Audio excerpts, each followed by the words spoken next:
The next item is item 4.2, the fiscal condition of Peralta Community College District, Vice Chancellor Osmena, and quite a few others. Great. I will introduce the group here. This item is a continuation of our discussions from November of 2018 and from our last meeting in July about the board's role in monitoring, supporting, and taking action with regard to the fiscal condition of community college districts. We've gone over at previous meetings the statutory and regulatory authority that the board has put forth.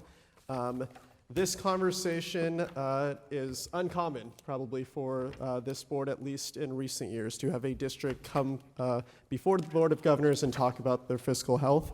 I will say earlier this year, based on a variety of signals and messages that were shared with the Chancellor's office, our office worked with the former Chancellor in Peralta to execute a contract related to a fiscal crisis and management assistance team, review of the district's fiscal health and related controls to better understand should the Board of Governors have a concern related to Peralta's fiscal health, with the lens that the board often uses of would the district require an emergency appropriation in the relatively near term.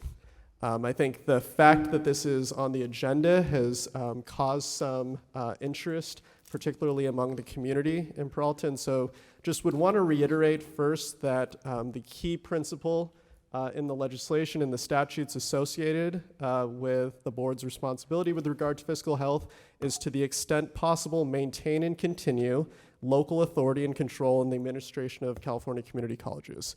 And so I think we have an opportunity here to have a conversation to talk about what the system, what the Chancellor's office and the board should do, if anything, with regard to the district. And so the way we've structured this presentation is to go over what the FCMAT review found. And I think FCMAT is here to share that review. I would just say I think it identified serious concerns that the Chancellor's office and the board should have with regard to the district, absent changes and absent corrective action. And so we'll move, after FCMAT presents their review, to the district's leadership to talk through the plan that they have. I think a key goal of this presentation would be to make very transparent what the plan over the next year is to respond to the recommendations included in the report. So with that, I will introduce the panel from the Fiscal Crisis and Management Assistance Team. We have Mike Fine, who's the Chief Executive. He's presented to the board at recent meetings, and Michelle Giacomini, who is the Deputy Executive Officer. And then from Peralta Community College District, we have President Julina Bonilla, who's the President of the Board of Trustees, the Acting Chancellor, Francis White, and the Interim Vice Chancellor, Dr. Albert Harrison. And so I think I might suggest that Michelle and Mike are going to walk through just at a high level what's included in the report. We've asked the Peralta leadership to walk through their response, and then we've let everyone know to expect that we will have probably a robust session of question and answer. So I'll turn it over to FCMAT. Thank you, Christian. Good afternoon, President Epstein, Chancellor, members of the board.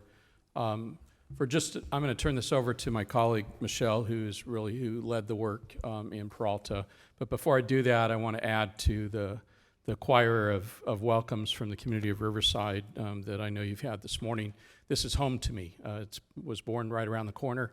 I've lived here my entire life. This block that the Coyle Center and the district office is at are very meaningful. My parents, many decades ago, had a business at one end of the block. The one restaurant growing up that we were allowed to eat at was the Wong's Chungking restaurant, which was at the other end of the block. My grandma literally lived in a duplex where the parking structure is now facing beautiful White Park. And my first job not working for my parents was an auto parts store right across the street. So Riverside is home. As I sat in the audience, I was thinking how long it's been since I've been at the RCC, since I've been a student at RCC, and hate to say it, but it's been more than 40 years. So it was a pleasure. It's a pleasure to be here, to have you here at home. Saved me a flight to Sacramento this morning, my typical Monday commute. And it's great to follow Dr. Anderson and his team from RCC on such a positive report. You sat in the Coyle Center for the Arts, named after pillars of this community. It's my pleasure today, at least for this year, to serve as the chair of the Riverside Community College District's foundation. So have a lot of ties here, and so thank you for coming to Riverside. Put my FIC hat back on and turn it over to my colleague Michelle, who with the rest of our team led this study. Thank you, Mike. I am not from Riverside, sorry. I'm from Petaluma, but I'm here today, so thank you. So back in January, the Chancellor's Office, all of you, entered into an agreement with FICMAT to do some work at Peralta Community College District. As you know, FICMAT doesn't enter into agreements like this or into jobs like this alone. We consult and work with a number of experts. And for this specific study, we work with Cambridge West and with School Services of California. And so we spent much time in the district. And let me tell you that a FICMAT study is not easy for any district to go through. We ask for so many documents. We spend a lot of time in the district, and we really learn as much as we possibly can so that we can produce an independent external evaluation of whatever scope items that we are actually contracted with to look at. In Peralta's case, I have to tell you, they were very welcoming, and I know that prior to the study agreement being entered into, that there was work between the district and the Chancellor's Office in setting that table for, yes, we all want to work together, which really helped us have a better study and a better report in the end. So what you see on the screen right now is the actual scope that we entered into with the Chancellor's Office on behalf of Peralta Community College District. And it was a big scope. There are a number of items. The biggest being, in my opinion, the fiscal health risk analysis, which we'll talk about later. The fiscal health risk analysis is a tool that FICMAT actually developed to determine risk. And again, I'll have some slides on that. But to me, the fiscal health risk analysis really encompasses all the other areas of the scope as well. So it's a really helpful tool. We also looked at the organizational and staffing levels of the district, of the business, the finance and administration department specifically. So we looked at that. We also looked at best practices on communication in the district and between the district, which there's a lot of information in the district on that. We looked at audit findings and corrective actions related to those audit findings. So internal controls, are those audit findings actually being followed up on? We looked at a number of spending patterns, including the other post-employment benefits, which, as you know, for Peralta has been a big concern. And then we also looked at the student-centered funding formula and how that is being utilized in the district. So the report includes information on all of that. There is one scope item yet remaining, which right now is scheduled for November 12th, which is board training within the district on communication and financial practices. FICMAT is actually recommending that we postpone that board training, that study time in the district until there is a permanent chancellor. That is for you to decide as a body. But at this point, until there's more of a permanent administration in place, it would probably make more sense to postpone that. But that's our recommendation, and we will do whatever, of course, that you decide on that. But right now, that is scheduled for November 12th. So the report itself, it's over 100 pages long. It's quite a read, but there's a lot of good information, and I'm really proud of the report. It was published in June. We didn't present the report until last week, actually, and that seems like a really long delay, but that was on purpose. That was on purpose because we wanted to wait for school to be back in session, and so that's why it was presented at last week's board session. What we didn't want was to present the report over the summer when nobody was in session, because what we heard in the district quite a bit, and we talked about this with the administration team ahead of time, that it made more sense to not let it seem like the report was a secret. So the report came out on June 28th. It was on the district's website, our website. It was a public report, but last week is when we actually talked about it at the district, and that board presentation was Tuesday night. So the report is structured in many different ways, basically based on the scope. Like I said, the fiscal health risk analysis is the second thing in the report, but there are many different sections of the report to go through. I really believe that the first sentence of the report is probably the most demonstrative of what the feeling was in Peralta Community College District. So I'm just going to read it to you, although I know that everybody can read. But basically, following a comprehensive review of the Peralta Community College District using FCMAT's fiscal health risk analysis, a study team identified serious concerns about the district's fiscal condition. Without fundamental changes, these concerns may result in a high risk that the district would become insolvent or require emergency appropriations from the state. That's a very strong statement, and I know that it's a very strong statement, but I don't want you to think that this district is cash insolvent and that it will run out of cash within the next year. That is not what we're talking about. In fact, when I go over the fiscal health risk analysis, I will explain to you, in fact, of the 18 areas on the fiscal health risk analysis, the one area that this district is not lacking in or scoring a no, which is bad on this fiscal health risk analysis, is fund balance. So the district isn't running out of cash. They have the resources right now to get through this, but they are seriously deficit spending. And most, if not all, of the practices that we looked at the time of our review are broken, are simply broken, as we say in the report at some point.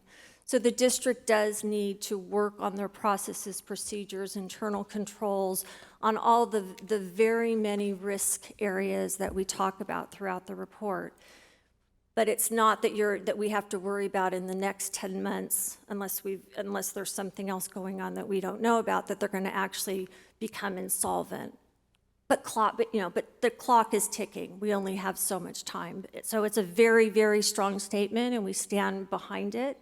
And we know that things have to be fixed very quickly so that it doesn't go to the next level of insolvency, because if things aren't fixed with deficit spending, time will run out.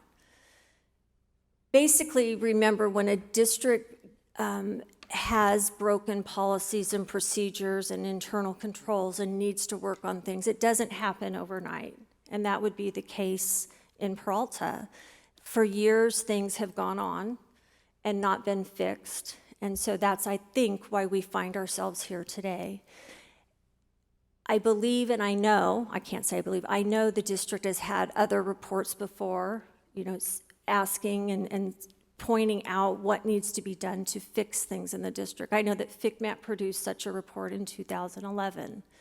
And in a lot of cases, a lot of those reports haven't been adhered to or used to better and improve things in the district. And that's unfortunate, because a lot of times when we have broken systems, we're kind of handed this blueprint of what to do, that would really help things and speed up knowing what we need to do. But the district hasn't been able to do that. The district's been very inconsistent in monitoring and following procedures and putting all of those guidelines in place of what needs to happen to go forward.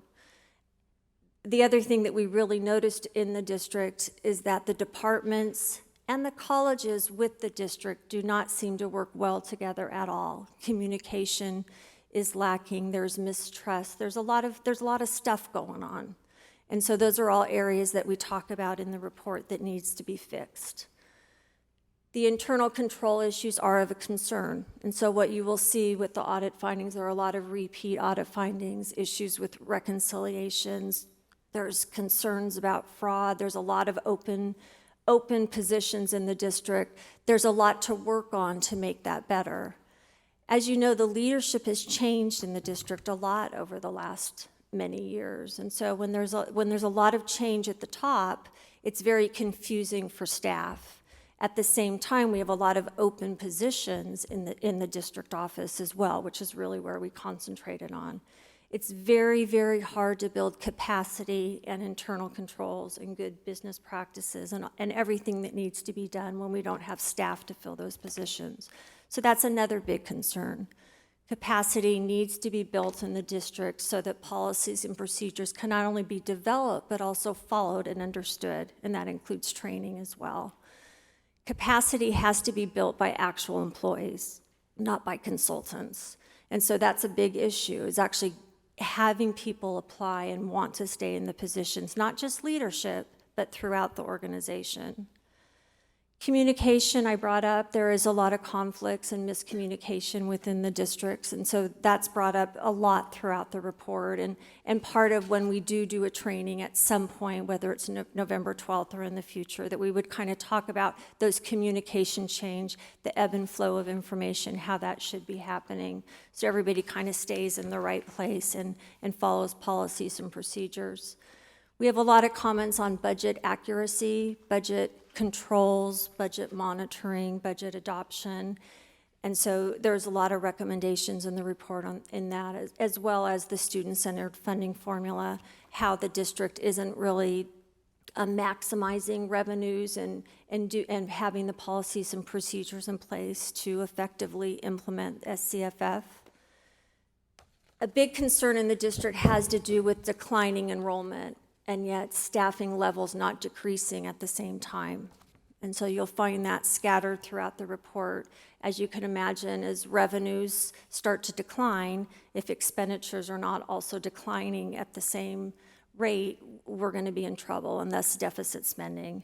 Also, because we have a lot of reconciliations and unknowns in the accounting, that also causes other deficits, and I know the district is dealing with that now with year-end close. So deficit spending continues, and so with that, although the fund balance right now is more than adequate, the district has a 10% policy, a 10% reserve policy, which they've been able to maintain. The deficit spending will take over at some point if things are not aligned. And so again, a lot of information about needing to reduce costs at the same time increasing enrollment. The OPEB program is a big concern. And back in 2008, OPEB was restructured in a way that the district thought would be a benefit to overall. Has not necessarily found that to be so, and it's a huge liability for the district, the way that it was structured. And it's something they're dealing with. They have contracted with the new team, financing team, outside team, and they're trying to get their hands around that. But that was a financial decision made back in 2008 that I believe continues to haunt them till today. Their technology systems are very insufficient and inadequate. In some cases, modules have been purchased and yet not implemented. And so that is not helping the processes and procedures not working well within the district, and staff really are not able to work at their full degree of what they should be able to do. We also have a recommendation about restructuring the way administrators are in the district. In our opinion, we would decrease the amount of vice chancellors that are currently in the district. At the time of our visit, there were 6 vice chancellors, and for a district this size, in our opinion, there were too many. Another big concern, which was a big part of our report in 2011, has to do with employee leave and how that's accounted for. That's still a manual system in the district. Again, a system that is simply broken and needs to be fixed and putting them at risk. So with the fiscal health risk analysis, basically it is a tool that FCMAT has developed. It's 127 questions that actually a district can go through and answer themselves. Yes, no, a no is a bad. And basically the higher your score, which is very, very much the opposite of my senior in high school right now. The higher the score, the worse it is. Okay, so my son, I would hate to tell you, gets a lot of low scores, and in this case would be good. But in Peralta's case, not so good. They had over a 69%, and so a high risk when it comes to fiscal health. And that is of a great concern, of course. And so we went through the 127 questions. Every no answer is assigned a weight, and that's how we get to the 69%. And there's for any question that had a no answer, then we explain why it is a no. On the screen right now are the 18 areas that are in the fiscal health risk analysis. And I can tell you, of the 18, 17 of the 18, the majority of the questions were no. The only one that it was not, where there were no answers, that's a double negative, I'm sorry, but there were no answers in the area of fund balance, which I brought up earlier. So that was the one area of the 18 where there were no negative responses. So they met all of the criteria in that. But of the other 17, the majority were no answers. Very big concern, of course, for Peralta Community College District. So the score was 69.9%, which is a high risk. And the reality is those no answers need to be brought to yes. And this tool really was meant as a self-assessment tool. We have it available on our website, and we recommend that all districts, we have one tool for K-12, another for community college, work towards those yes answers. And so it's meant to be a self-assessment tool that could be done on an annual basis, a section taken, a section a month if you want to go for 18 months, but work on making all of those yes answers, because there's not secrets in what the questions are or how to get them to a yes based on our responses. So the reality is, if you were to read the whole report, you would realize that in FCMAT's opinion, Peralta Community College District has a lot of work to do. Has to do with processes, procedures, controls. The district, from the time I entered it in January for this specific study, is working to do that. They know that they have a lot of work to do. Under the acting chancellor, I know, and the board president, they have been attempting to do that. But as you also know, as a board and administration, it takes more than that. It is going to take the whole district, including all 4 colleges, to do that. And at times, I do worry if that is possible based on the culture that exists, because it is a culture change in Peralta. They've had much higher enrollment in the past, and I believe they can do it again, but something really has to change in the district to do that. So with that, that is the summary of my report.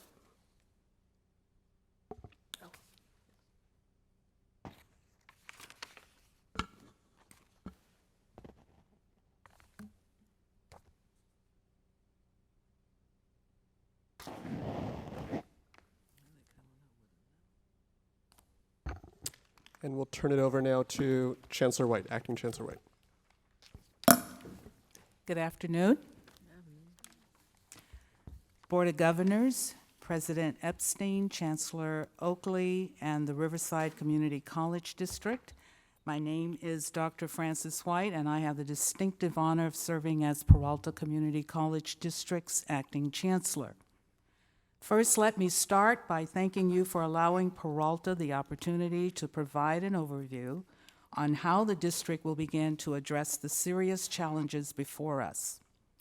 When I was brought into this position this past spring, I was warned of the difficulties facing the district and was tasked with tremendous responsibility by bringing stability to a moment of turmoil.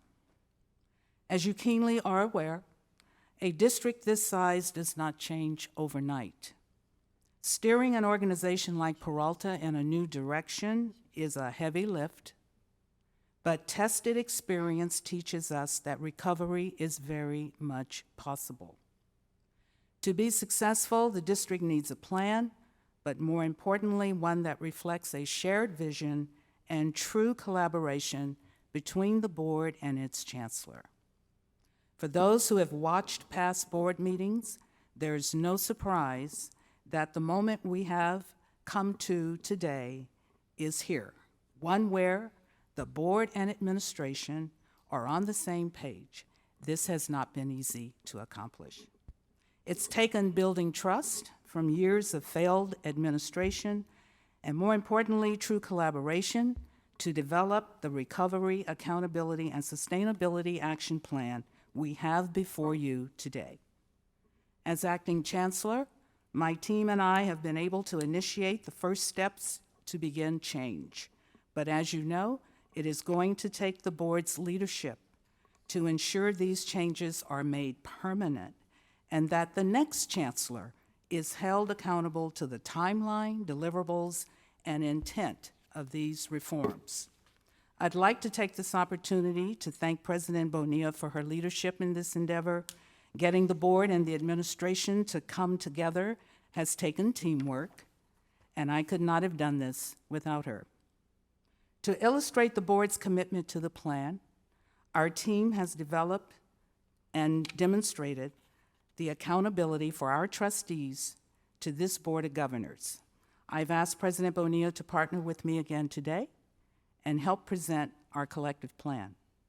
This Recovery, Accountability, and Sustainability Action Plan was presented to and adopted by the Peralta Board of Trustees and serves as our operational plan to guide the district in a new direction. At this time, I'd like to thank Michelle Giacomini and her team for their work. Certainly, we could not have produced this corrective action plan without their insight. FICMAC's assessment clearly demonstrated our immediate challenge is twofold. One, we must immediately work to address issues like declining enrollment, staffing ratios, and deficiencies that cannot wait. And two, that while pivoting to a long-term strategic plan and moving away from what we consider at this time crisis to crisis management.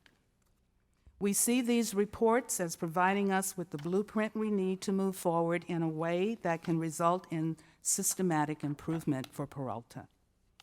We are a district that is ready to change. As you likely know, we reached out to the Chancellor's office and welcomed FICMAC's review. The district has not been brought here kicking and screaming. The diagnosis confirmed by the 3 independent analyses serves as the core of our blueprint for recovery. FICMAC has offered clear and irrefutable evidence of the current problems with recommendations for reform.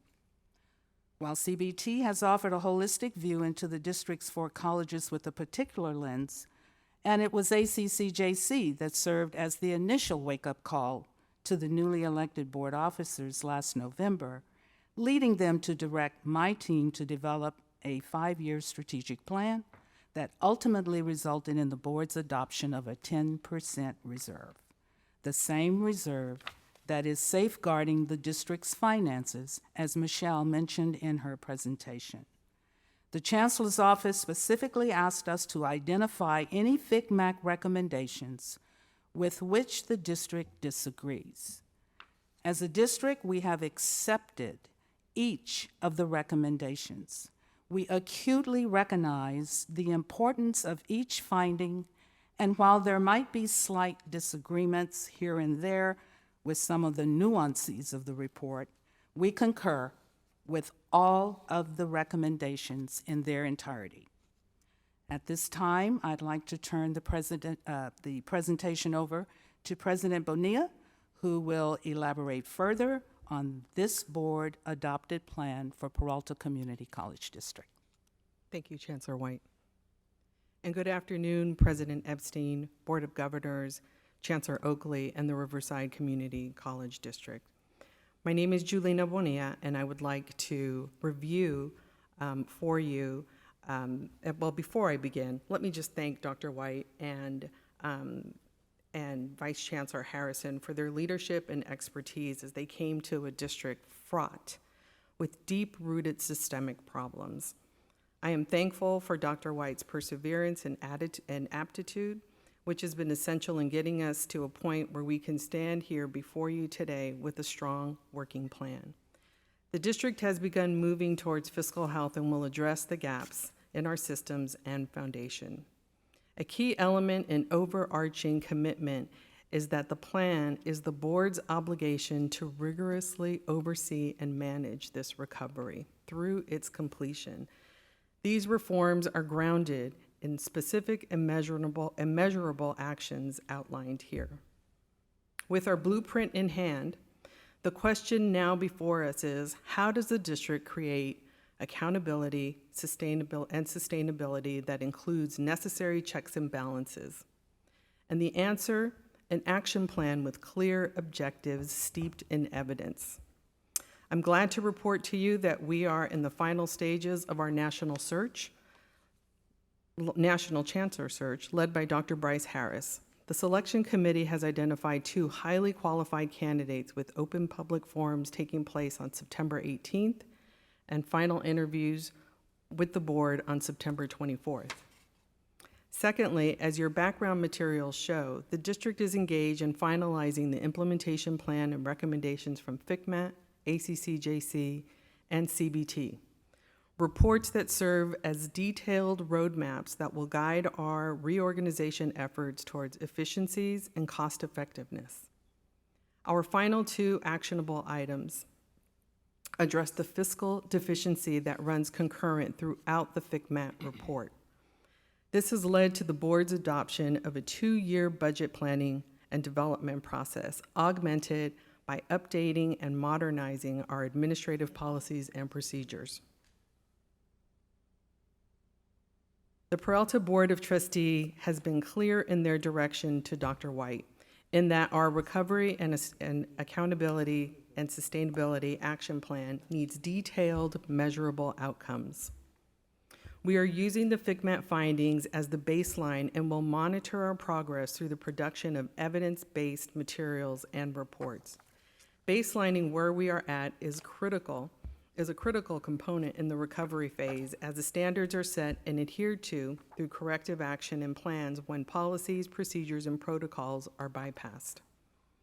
We will work to break the cycle of admin turnover and in the district along with our district's new chancellor, which we hope will be coming forward soon. And we will keep the plan front and center by incorporating it into our goals and objectives of the chancellor and the board. We will also be incorporating regular updates and progress reports into our board meetings. These will provide greater accountability needed for demonstrating transparency and establishing public confidence. The board has also heard from our community and agrees to implement a greater level of public engagement, which is essential to improving enrollment, outreach, and public safety.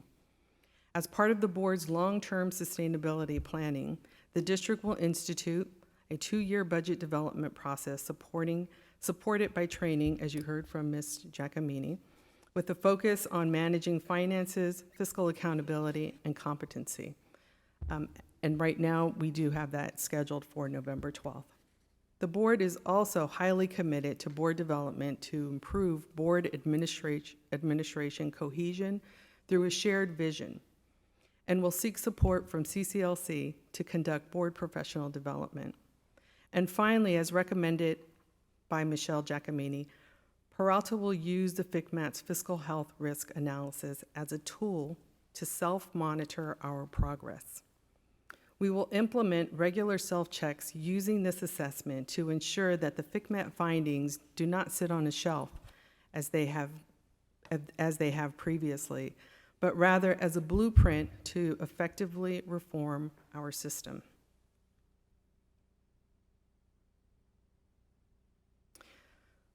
As we review what has been accomplished to date, this slide provides you with a snapshot of the 75 recommendations, FCMAT recommendations, and how the district has strategically categorized them both into FCMAT's categories as well as CBT's framework.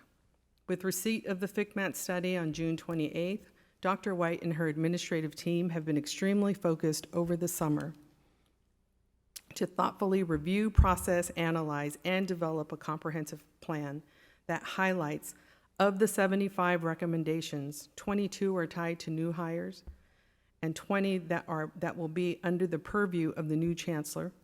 19 recommendations have been completed, and 23 recommendations are in progress. The detailed matrix provided in your background materials offer you greater levels of detail.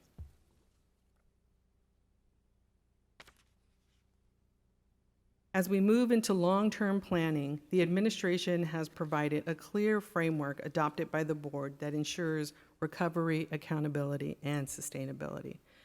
This requires that the board update and modernize all board policies and administrative procedures to reflect current standards, goals, vision, and overall best practices. This includes reclassification and modernizing of job descriptions that meet the needs of the entire district, thus creating levels of efficiency that allowed for shared human resources across departments, colleges, and the district office.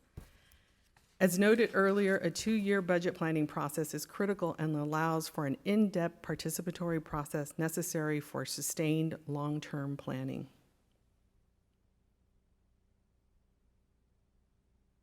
The key question, how will Peralta achieve, monitor, and manage the work we have before us? And again, the answer is with a clear understanding that years of deficiency will not be resolved overnight, but rather through thoughtful and intentional planning as shown here on this timeline. As you can see, beginning with our September 10th board meeting, where the district presented our Recovery, Accountability, and Sustainability Action Plan, at which time the board reviewed, deliberated, and accepted, is the start of a multi-year approach to achieving fiscal health. The only way to monitor progress of the plan is to ensure that at each board meeting, Peralta stakeholders and the board will receive progress reports supported by evidence.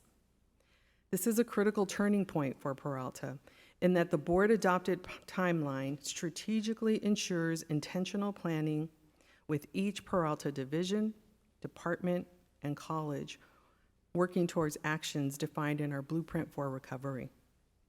This is a long-term planning process focused on operationalizing the board's expectations for monitoring progress as a standing item for review at each and every board meeting. This plan before you is not one that has an end date, but rather a cultural shift, if you will, that Peralta's road to recovery starts with the Board of Trustees and their shared vision in partnership with the chancellor. This commitment is not without immediate challenges. We heard FCMAT loud and clear that Peralta has work to do, and the board must work to address some of its most immediate issues. For instance, parity for part-time faculty and meeting the needs of cost of living increases. As you know, Peralta is located in one of the most expensive housing markets in the country, and staff, faculty, and students have a very difficult time meeting their financial needs. This means that the board will need to make some very serious, a series of very unpopular decisions about staff reduction. This is simply reality with declining enrollment, the urgency to invest in efficiencies related to key administrative functions, and of utmost importance, as you heard earlier, the restructuring of our OPEB bond obligations.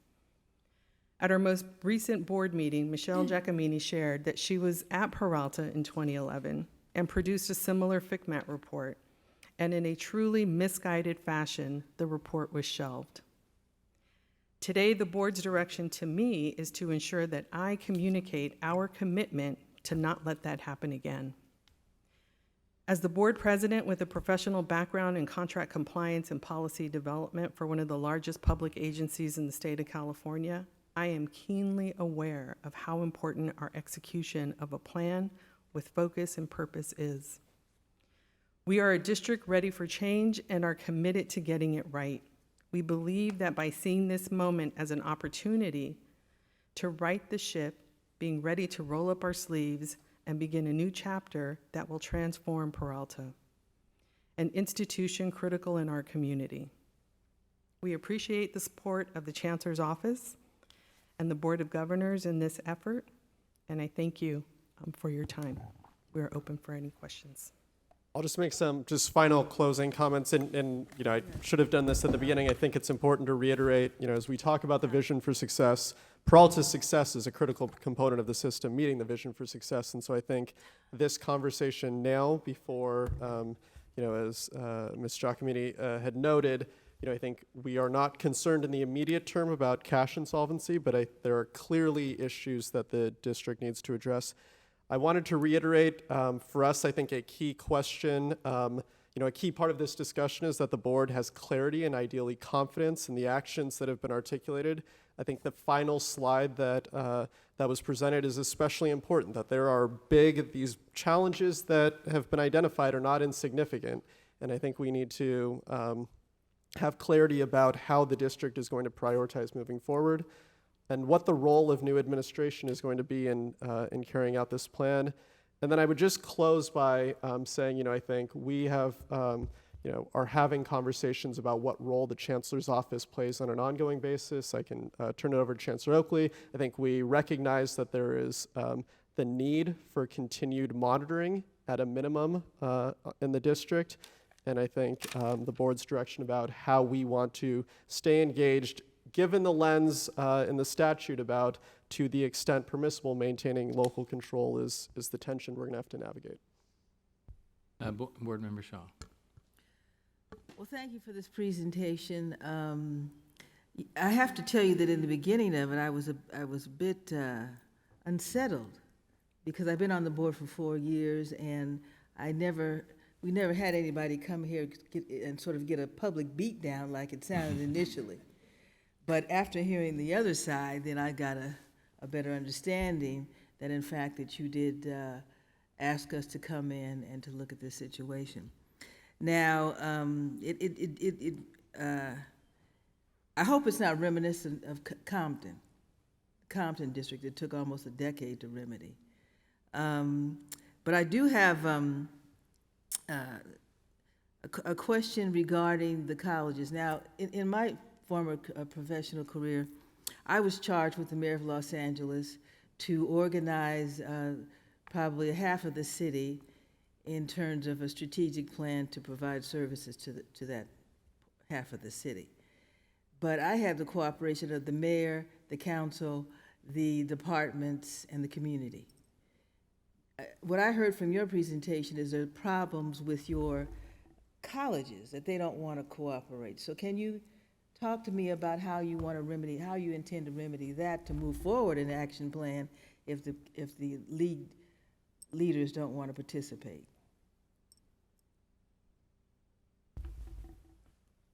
Thank you for that question. It is a serious concern, and it has been cited not only from the FCMAC findings, but it's been cited in another report, independent report, about the silos that exist between the colleges. This has affected enrollment in unforeseen ways, in particular as it turns out to be a swirl of students going from one college to the other, trying to find various classes. And when the institutions are not integrating scheduling and getting those students, recruiting those students from the community into the colleges, it creates that silo feeling and culture. And that has been a culture of the Peralta district for a long time. I don't think FCMAC found that to be the case in their recent study. It's been that kind of culture. And it's really hurting us in terms of our effectiveness around getting students and keeping good enrollments. So what's your approach? How are you going to get them to cooperate? What we've done is we've hired the CBT Brain Trust to come in and work with our colleges around enrollment management. And this team has started its work. It's already begun. They're working with the VPIs, they're working with the college presidents to attempt to turn that kind of thinking into something more proactive for the entire district versus just one particular college. So they're working on totally turning around how they view scheduling. Right now, The scheduling for Laney has nothing to do with the scheduling for Merritt. The scheduling for the College Alameda has nothing to do with the scheduling for Berkeley City College. They're all doing their own thing, and they've been doing it that way for a long time. So now we have a team in that's working with the colleges to turn that around. Thank you. And we hope it works, and we hope it will last. Member Salazar. And it was a similar question along the same train of thought, and I'm curious, just given the district's current financial health and the focus and the immediacy to focus on that, it's what is the parallel structure in place to ensure improved student success? So how do we ensure, while the district is in the process of resolving these challenges, that students currently attending Peralta Community College District are not disproportionately disadvantaged as a result? And what does that plan look like? And I think you've partly answered it through this question, but I'm just curious, what is the plan of action for students? Well, I appreciate that, because that's why we have our jobs. It's all about students. Without students, it would be no reason for any of us to be here. So at Peralta, we have a very strong student services division, student services vice chancellor and other administrators and counselors and others who work together to ensure that students are being served and are receiving the kind of services they need in order to be successful. We also have a very strong, viable dual enrollment program. We have CCAP, and I know a lot of community colleges do have that, but there is a strong emphasis to bring students in concurrently, to bring students in from a dual enrollment point of view, and also to continue to serve students with financial aid and tutoring and mentoring and other services that help towards student success. Member Costa. So I'm here with heavy heart because you're my home district.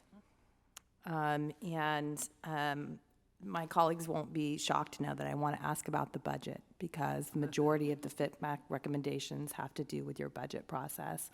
And I read the entirety of the report, and frankly, it's pretty shocking, your budget system or lack thereof. And so I'm curious about, in the action plan objective, that you want to adopt a 2-year budget planning and development process.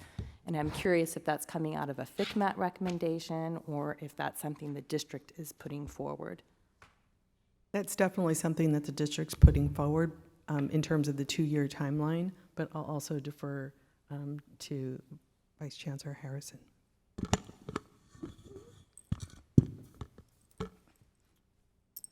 Yes, thank you, President Molina. Board President, Chancellor Oakley, members of the board, thanks for allowing us to be here. I'm sure that some of you have noticed the sadness and the complexity on my face, and that's because I have spent almost 45 years of my life dedicated to Peralta. Peralta has done better, it can do better, and I think it will do better. I have spent about 15 years of my life as the Chief Financial Officer. I spent 4 years of my life as the Chancellor. I retired in 2004. When I left in 2004, Peralta was not in this shape. Therefore, I'm sad to be here, and I'm sad to hear excuse me. In answer to the question, a 2-year or more budget process is just sound business sense for community colleges, private businesses, or any other type of concern. That is something that has been desired, that is something Peralta should have been doing, that is something that other colleges are doing.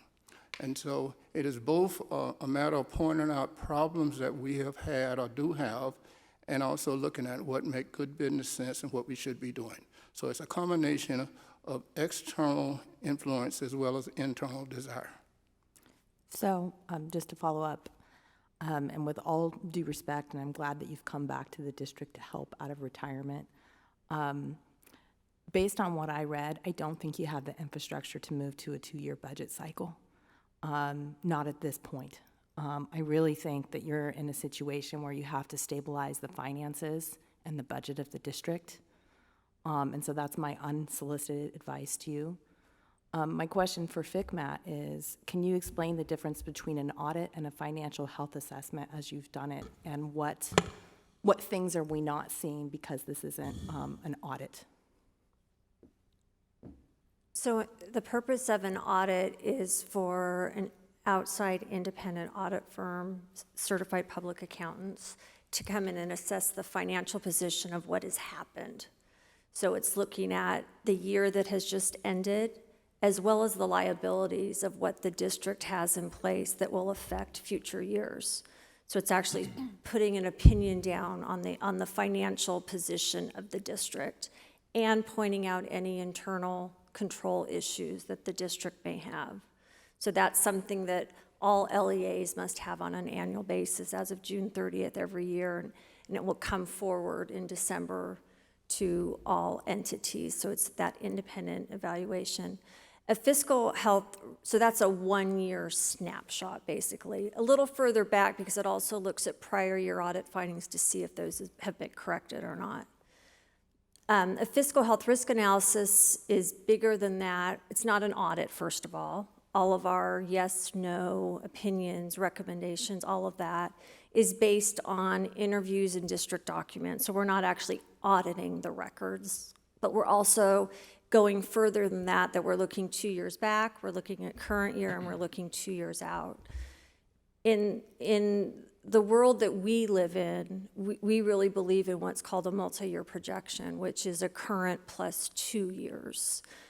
Peralta's working towards a 2-year, and I think that would be remarkable if they could get to a 2-year based on where they are now.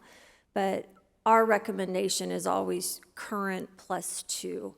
In community college world, there is no statutory requirement to do multi-year projections. That's very different than K-12, and so we won't get into all of those differences. But what's really helpful about current plus 2 is we can look at all of our current year decisions and then assess what the financial impact of those decisions are up to 2 years out. And I'll tell you, there's a lot of guesswork to go 2 years out, right? We don't know what enrollment is going to be. We don't know everything that's going to happen in 2 years, but we have a pretty good idea based on today's decisions. So that's what a multi-year projection is. So I don't know if I answered your question. That's really the difference of an audit and a fiscal health risk analysis, and kind of also answers your question on the cycle of budgeting 2 years, multi-year projections. And I would think I would add to that a financial audit is really about the presentation and the communication relative to the confidence level in that presentation of their financial data, income, expenditures, in this case, because it's governmental accounting, fund balance, obviously, and then their assets and liabilities. And in this case, liabilities are a big piece, if nothing more than OPEB, but they've got a whole host of other liabilities to address too. And so and it's based on a set of national professional standards, generally accepted auditing standards and practices, and so on. Our fiscal health risk analysis uses more than standards. It uses our agency's experience, certainly with many national practices applied to that. It's also looking at a broader spectrum of operations. All 18 areas where an audit's not going to go into depth in all those 18 areas. It's going to go in more depth on certain things, including internal controls, although we spent a considerable amount of time on internal controls because they're critical in this particular case.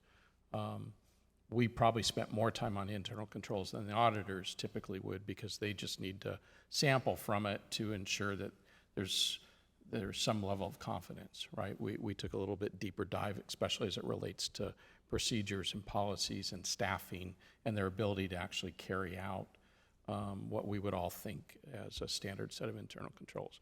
I would add to Michelle's comments that, current plus 2 is pretty standard in this, for this district to the extent they can. And what they're describing is a 2-year budget cycle, not necessarily a multi-year yes. projection. I would be in right? favor of a multi-year. Yes. A 2-year budget's different. And so I would encourage them to start with the multi-year, and I would encourage them to go beyond 2 years. Every month you go out, I get it, the level of your confidence in the data weakens, right? I get that, but they've got some long-term issues they need to address, and they need to see that over. They're not going to correct all this in 2 years. They need to be able to see that. If they're going to restructure OPEB and their current pension liability bonds that are outstanding, or what elements they're going to look at, that's going to be a greater than 2-year impact, right? So a multi-year projection that even looks at 4 and 5 years, we don't have to guess at what the funding formula looks like. A multi-year projection is what we know today, simply extrapolated out, right? We don't have to guess on what the legislature is going to change or anything else. Just take what we know today and forecast it out. That would be a very healthy place to start. And then I applaud them to think about a 2-year budget cycle. Absolutely the right thing, but I would agree with you. It may just be slightly premature. Start with the multi-year, then move to that more formalized budget cycle. Probably will be more beneficial. Member Anderson. Thank you, and Dr. White, thank you for being here. And I know it had to be a difficult situation to go through this process. So much of change involves leadership, and obviously you're going through, and whoever gets selected as that chancellor is going to be key and crucial to all of this. Especially, I'm concerned, and I think I'm asking the chancellor this question: what role can we have now and going forward? What legal hooks do we have to make sure that that person comes in, buys off on your leadership and your direction, and doesn't shelve the report, and that this becomes our problem 3 years from now? So I think that's a key question for the board. At this point, what I'm recommending is that through the authority that the Chancellor's Office already has, is assign a fiscal monitor. You may have heard the term special trustee. That would be a step beyond what we're recommending right now. I think the district has proposed a plan.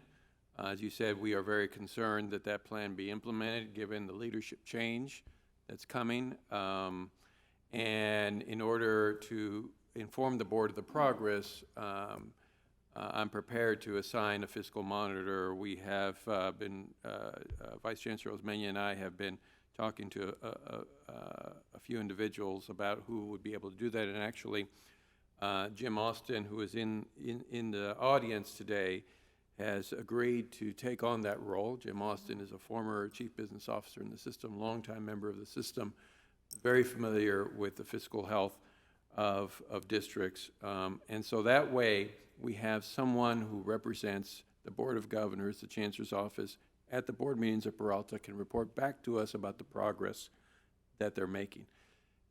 Quite frankly, if we feel at some point that they are not making progress and we feel we have to step in further, the next step would be to assign a special trustee. That is a very intrusive step. I wouldn't recommend it at this point. And we would really need to be to have a much broader discussion about what that means. You've done it before with City College of San Francisco and with Compton Community College. We still have a special trustee at Compton Community College. But I think, you know, for the Board of Trustees of Peralta, I mean, this is a very serious situation. You know, not only do you serve a very important community, but it's also a very important community of color that is critical to the vision for success, critical to the future of California. And anything we can do to support the board making those very difficult decisions, and I know they're going to be difficult, we want to absolutely support. And so that would be my recommendation to the board, that we assign Jim Austin to be a fiscal monitor, and we bring back reports to the Board of Governors at each of its upcoming meetings on what progress is being made or not being made. Mr. Chair, so at some point it will be appropriate to make a motion then based on the Chancellor's action? No, this is a information item. It's not an action item. I think the Chancellor has the authority. Yeah, we have that authority already to assign a fiscal monitor. Okay, great. And then let me ask a second question, because obviously whatever you do has huge repercussions for everyone else in the system and at the various campuses. Can you tell us a little bit about what's been going on with the academic senate and the union reps, because some of these issues directly affect them.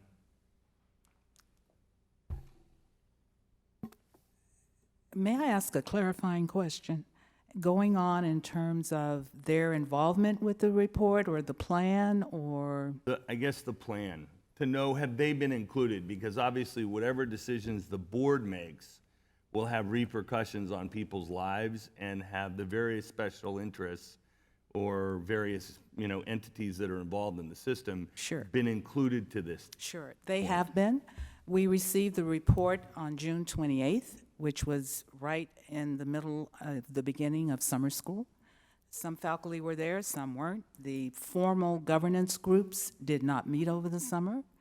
But the other side of it is, as we were working through the recommendations, coming up with the ideas around how to complete the recommendations, we were informing all staff, including faculty. When they came back, we had a summit that was held, and this report was mentioned and discussed, as well as our draft plan. We did have a draft plan developed over the summer, and was presented in August when they first came back. And there have been subsequent meetings with the Planning and Budget Council. These are all formalized governance groups who are very familiar with this plan. So it's out there.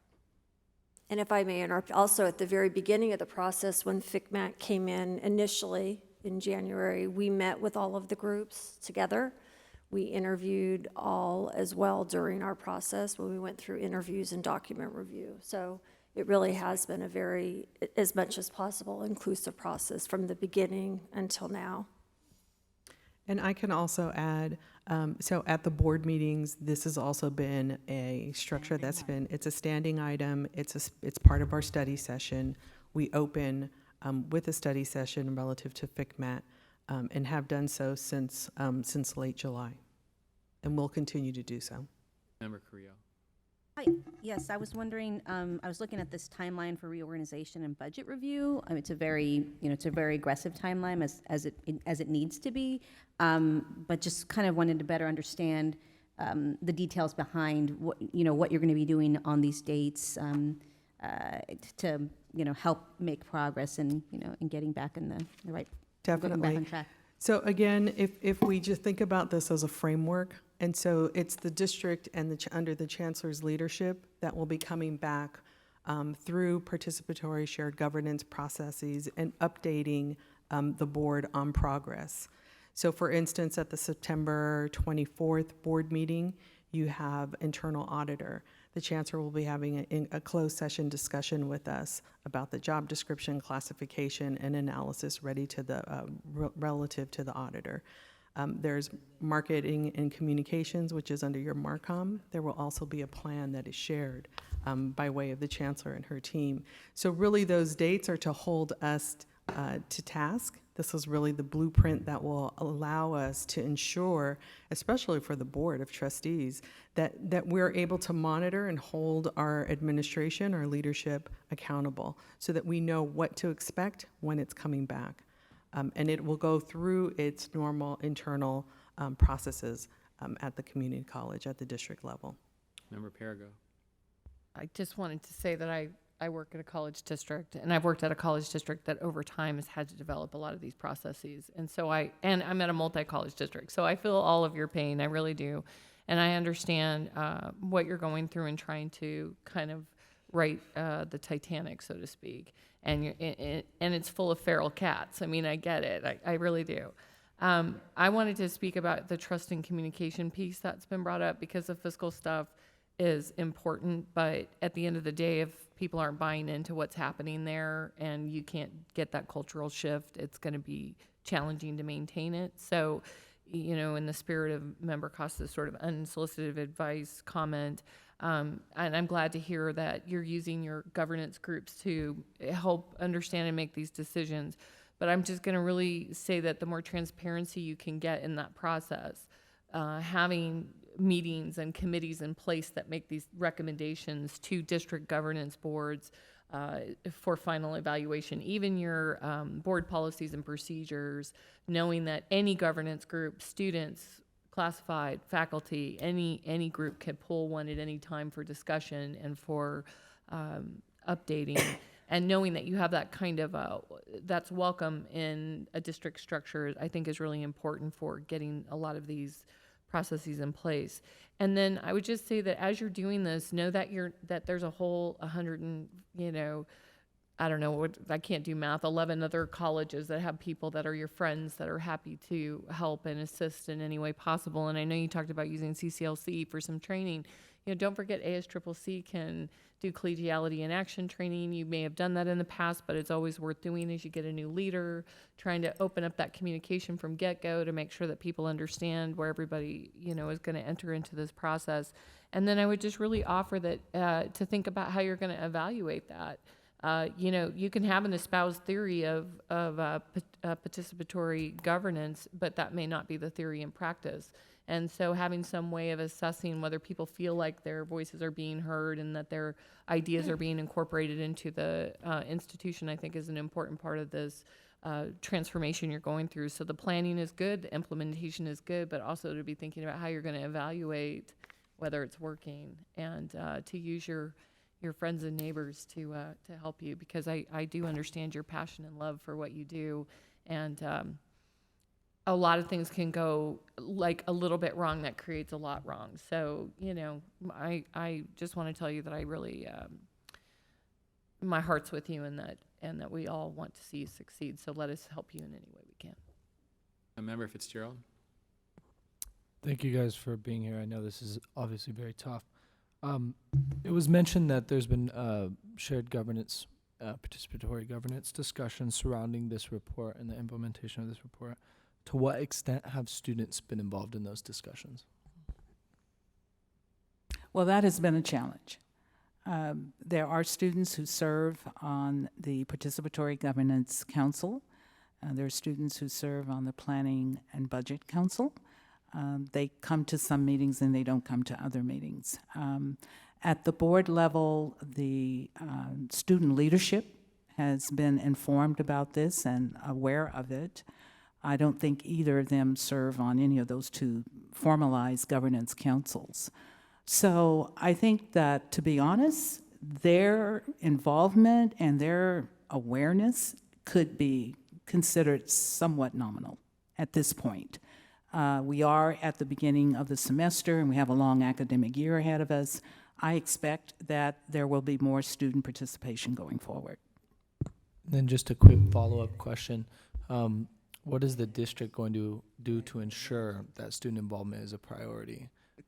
Because, as we know, this is going to impact every single student in your district. That's exactly right. And we do have, as I said, our student leaders that sit on the board that are very active and very communicative with their student groups and student organizations.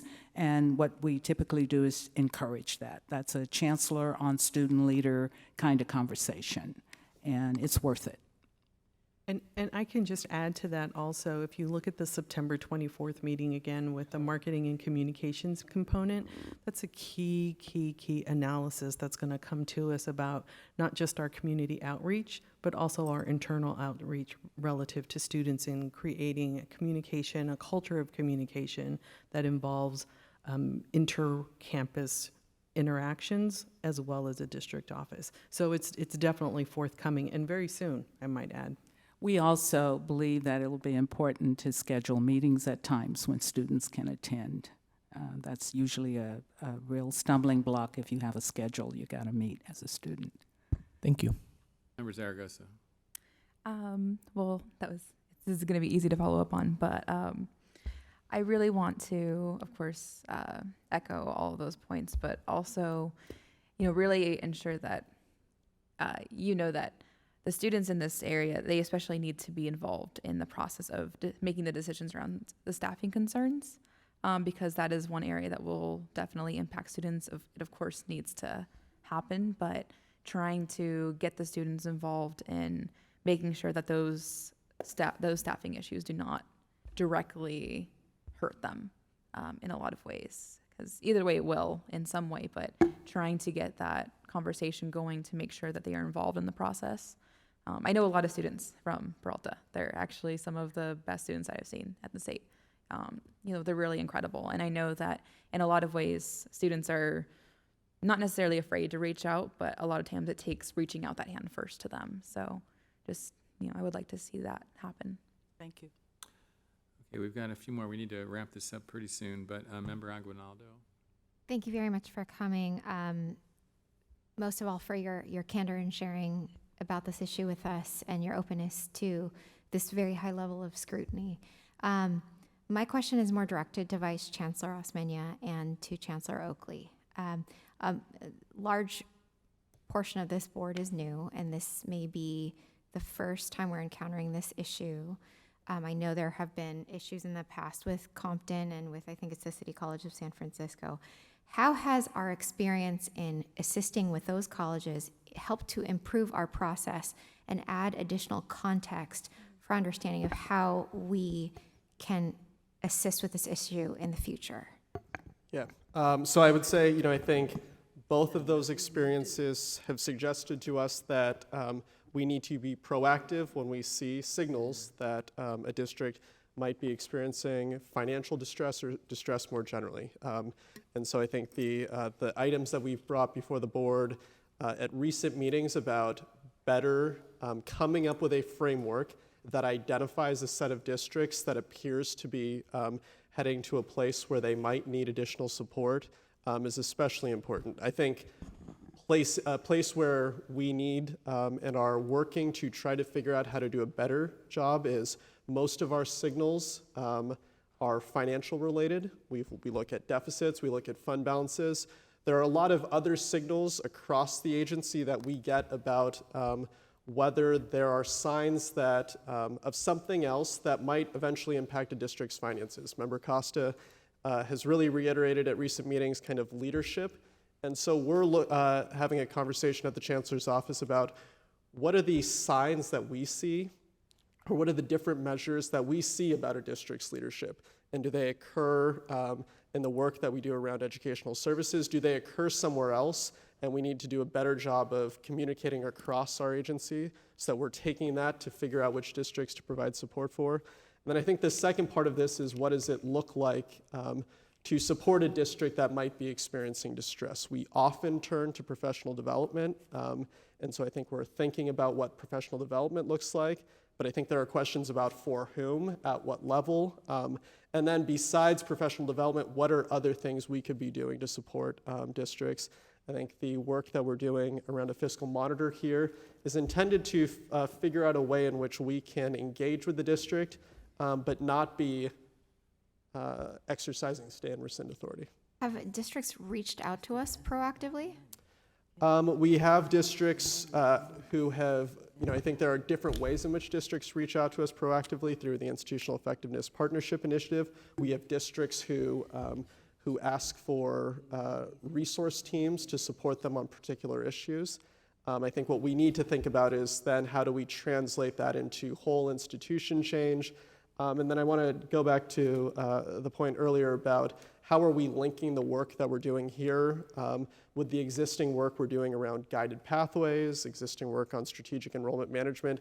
I don't know that we have put the pieces together in recent years, and so I think we need to do more work to figure out how all of these issues intersect.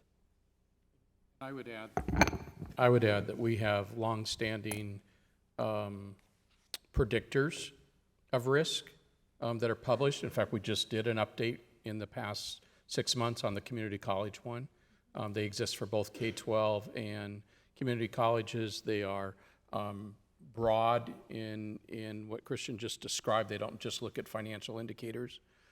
We can tell you in the 9 K-12s and the 1 community college that have had to have state intervention, state level intervention, in every one of those cases, while it manifests itself in a fiscal issue, you back it up and it's a leadership and governance issue, plain and simple. Leadership and governance, and it usually goes back, as been alluded here, a decade or more before the rock got all the way down the hill and ultimately manifests itself in a fiscal matter.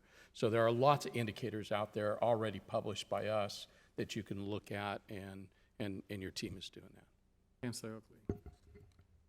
Just briefly, I think Vice Chancellor Osmeña gave a good examples of what we're looking at, but we're going to see more districts under stress going forward. We're already seeing that. We've already been in communication with several districts. We've already identified through the fiscal health monitoring system districts that we think there is concern about, whether that be because of enrollment declines, whether that be because of decisions boards have made. These are issues that we are taking a hard look at how we responded to City College San Francisco, how we responded to Compton, and trying to learn from those examples and to be more proactive. And sometimes that proactivity is welcome, sometimes it's not. But I think the more that we can bring up those issues before the Board of Governors, ultimately, we have to hold elected boards of trustees responsible and accountable to that decision making. And so anything we can do to support boards, we're willing to do. At the same time, the more that we can raise these issues in a public forum like this with the Board of Governors, the more we can highlight the responsibility of those local boards and hopefully prevent us from having to take, the unfortunate step to actually intercede in the functioning of a board, which is, not for those of you, I think there's only one or two of you who are left that were involved with City College San Francisco. It is not a fun activity, and we want to avoid that, and we want to provide Peralta and all our districts the opportunity to resolve their issues. But that is ultimately your responsibility. We need to ensure the fiscal health of all of our districts. Member Grande. I want to thank you as well for coming here and addressing the Board of Governors, but there is something that is troubling to me, and it's the lack of urgency that I hear from students and faculty and staff. Many times when something comes from the Board of Governors, we immediately have a reaction from the front line, if you will, and they are here in droves telling us how wrong we are and how things are perfect or could be perfect or they are making them perfect. And what I'm hearing right now is your plans, but it almost sounds like their apathy, whether it's at the student level, the classified level, or the faculty level. I'd like to know where they are in terms of their level of engagement with the Board of Trustees and what they've heard come from the Board of Governors, and why they're not sitting here with you, your faculty leaders, your classified leaders, your student leaders, to say, you know what, we are wholeheartedly going to do this. We have all committed to this, and this is what we're going to work towards. It might be more of a comment than a question, but where are they in this process? I think you raise a valid point. You also have to consider how the FCMAT study came to Peralta. Normally, this is something, from what I understand, that's imposed on a district. And that is very intrusive, it's very impactful, and it's probably a negative response and reaction that you would hear from all the different constituency groups. In this case, the board had lots of questions. We had new leadership. The board wanted to know, where did Peralta stand fiscally? And were we in trouble? And so that was the reach out to Chancellor Oakley. So the conversation is happening, but it's happening differently. So I think you're definitely raising those issues, and it's now our job to ensure that we are bringing the entire Peralta community forward with information and educating them as to the process and where we're at today. We've got two more board members who want to make a second comment. I hope you'll be brief, and start with Member Costa. Mine will be brief. There were two passages in the FCMAT report that were especially troubling to me, and they dealt with the idea of favored, that was the term of the report, employees, and their ability to get on a salary schedule out of turn, and their ability to bypass kind of administrative procedures regarding procurement, et cetera. And it gets to the point of Board Member Anderson, and I think in some sense Paragos as well, about trust and the culture. And so I'm just curious, even if you're able to develop a new procurement system that is top-notch, if it's inequitably enforced or implemented, I don't really know that it will be successful. And so I'm curious, both the board and the chancellor, what's your plan for addressing some of these issues that are really, in my estimation, more district culture issues? Chancellor, would you? Yes.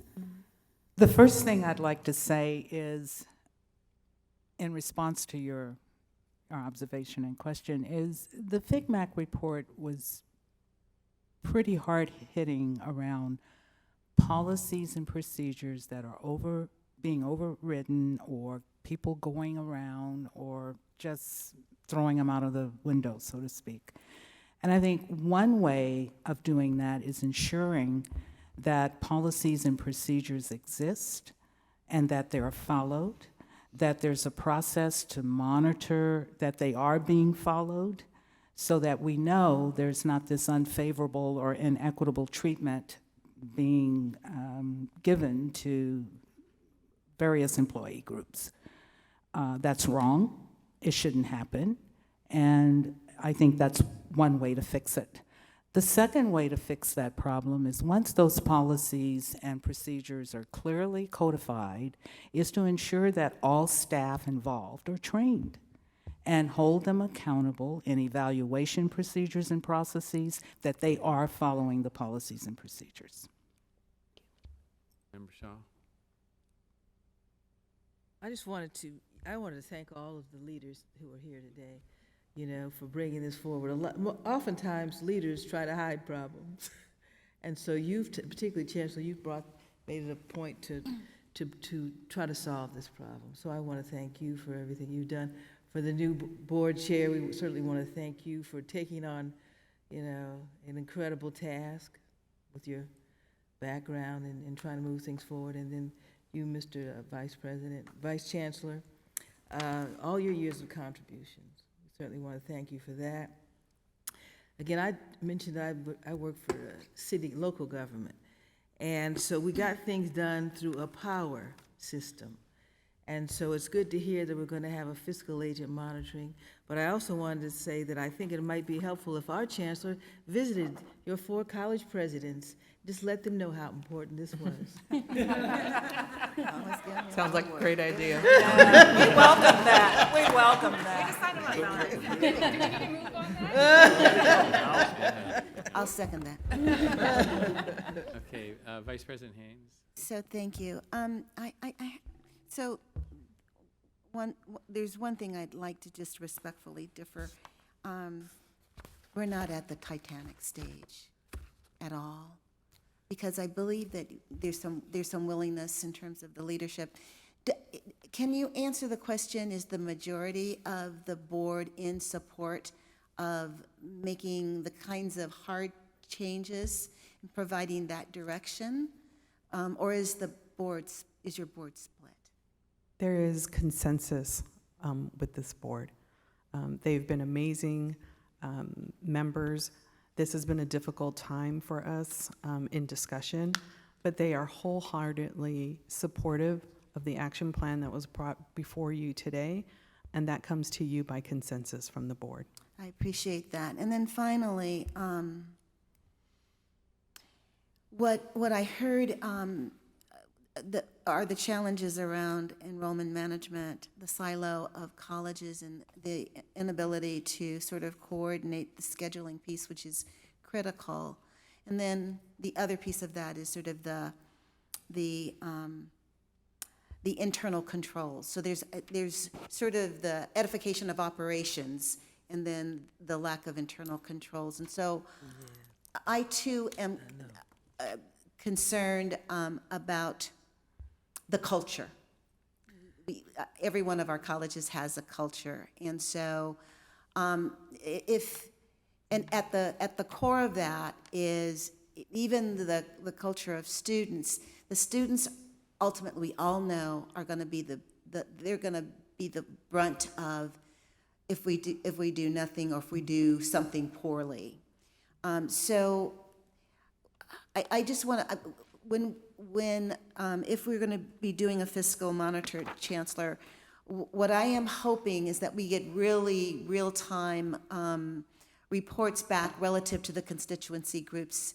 They're part and party to, this is all of us trying to work in collaboration, and we need faculty, we need administrators to understand the urgency, so that this does not become a 10-year project as Compton did, as some of the K-12s have. There's just too much at stake. So I'm really hoping that when you go back, you can share with the constituency groups all of the concerns that each one of us has. We really do want Peralta to be successful in this endeavor, because it's just so critical to the system that you are. Thank you. Member Anderson, do you? No, you're good. Okay. Thank you very much. I think we all learned a lot. There were a lot of great comments and questions from our board. I appreciate that. Sorry if you felt a little pressured to hurry it up. I just wanted to add my 2 cents that we really want you to succeed. This is a critical district. It's pretty close to where I live too. I have visited some of the colleges. I think the point I made earlier about colleges working together like they are in the Riverside district is something that really needs to happen in your district. The colleges are also close together. It's really easy to see how students would go to, even all 4 of them. So I wish you the best of luck. We'll be here to help, and thank you. Thank you. Thank you. Okay.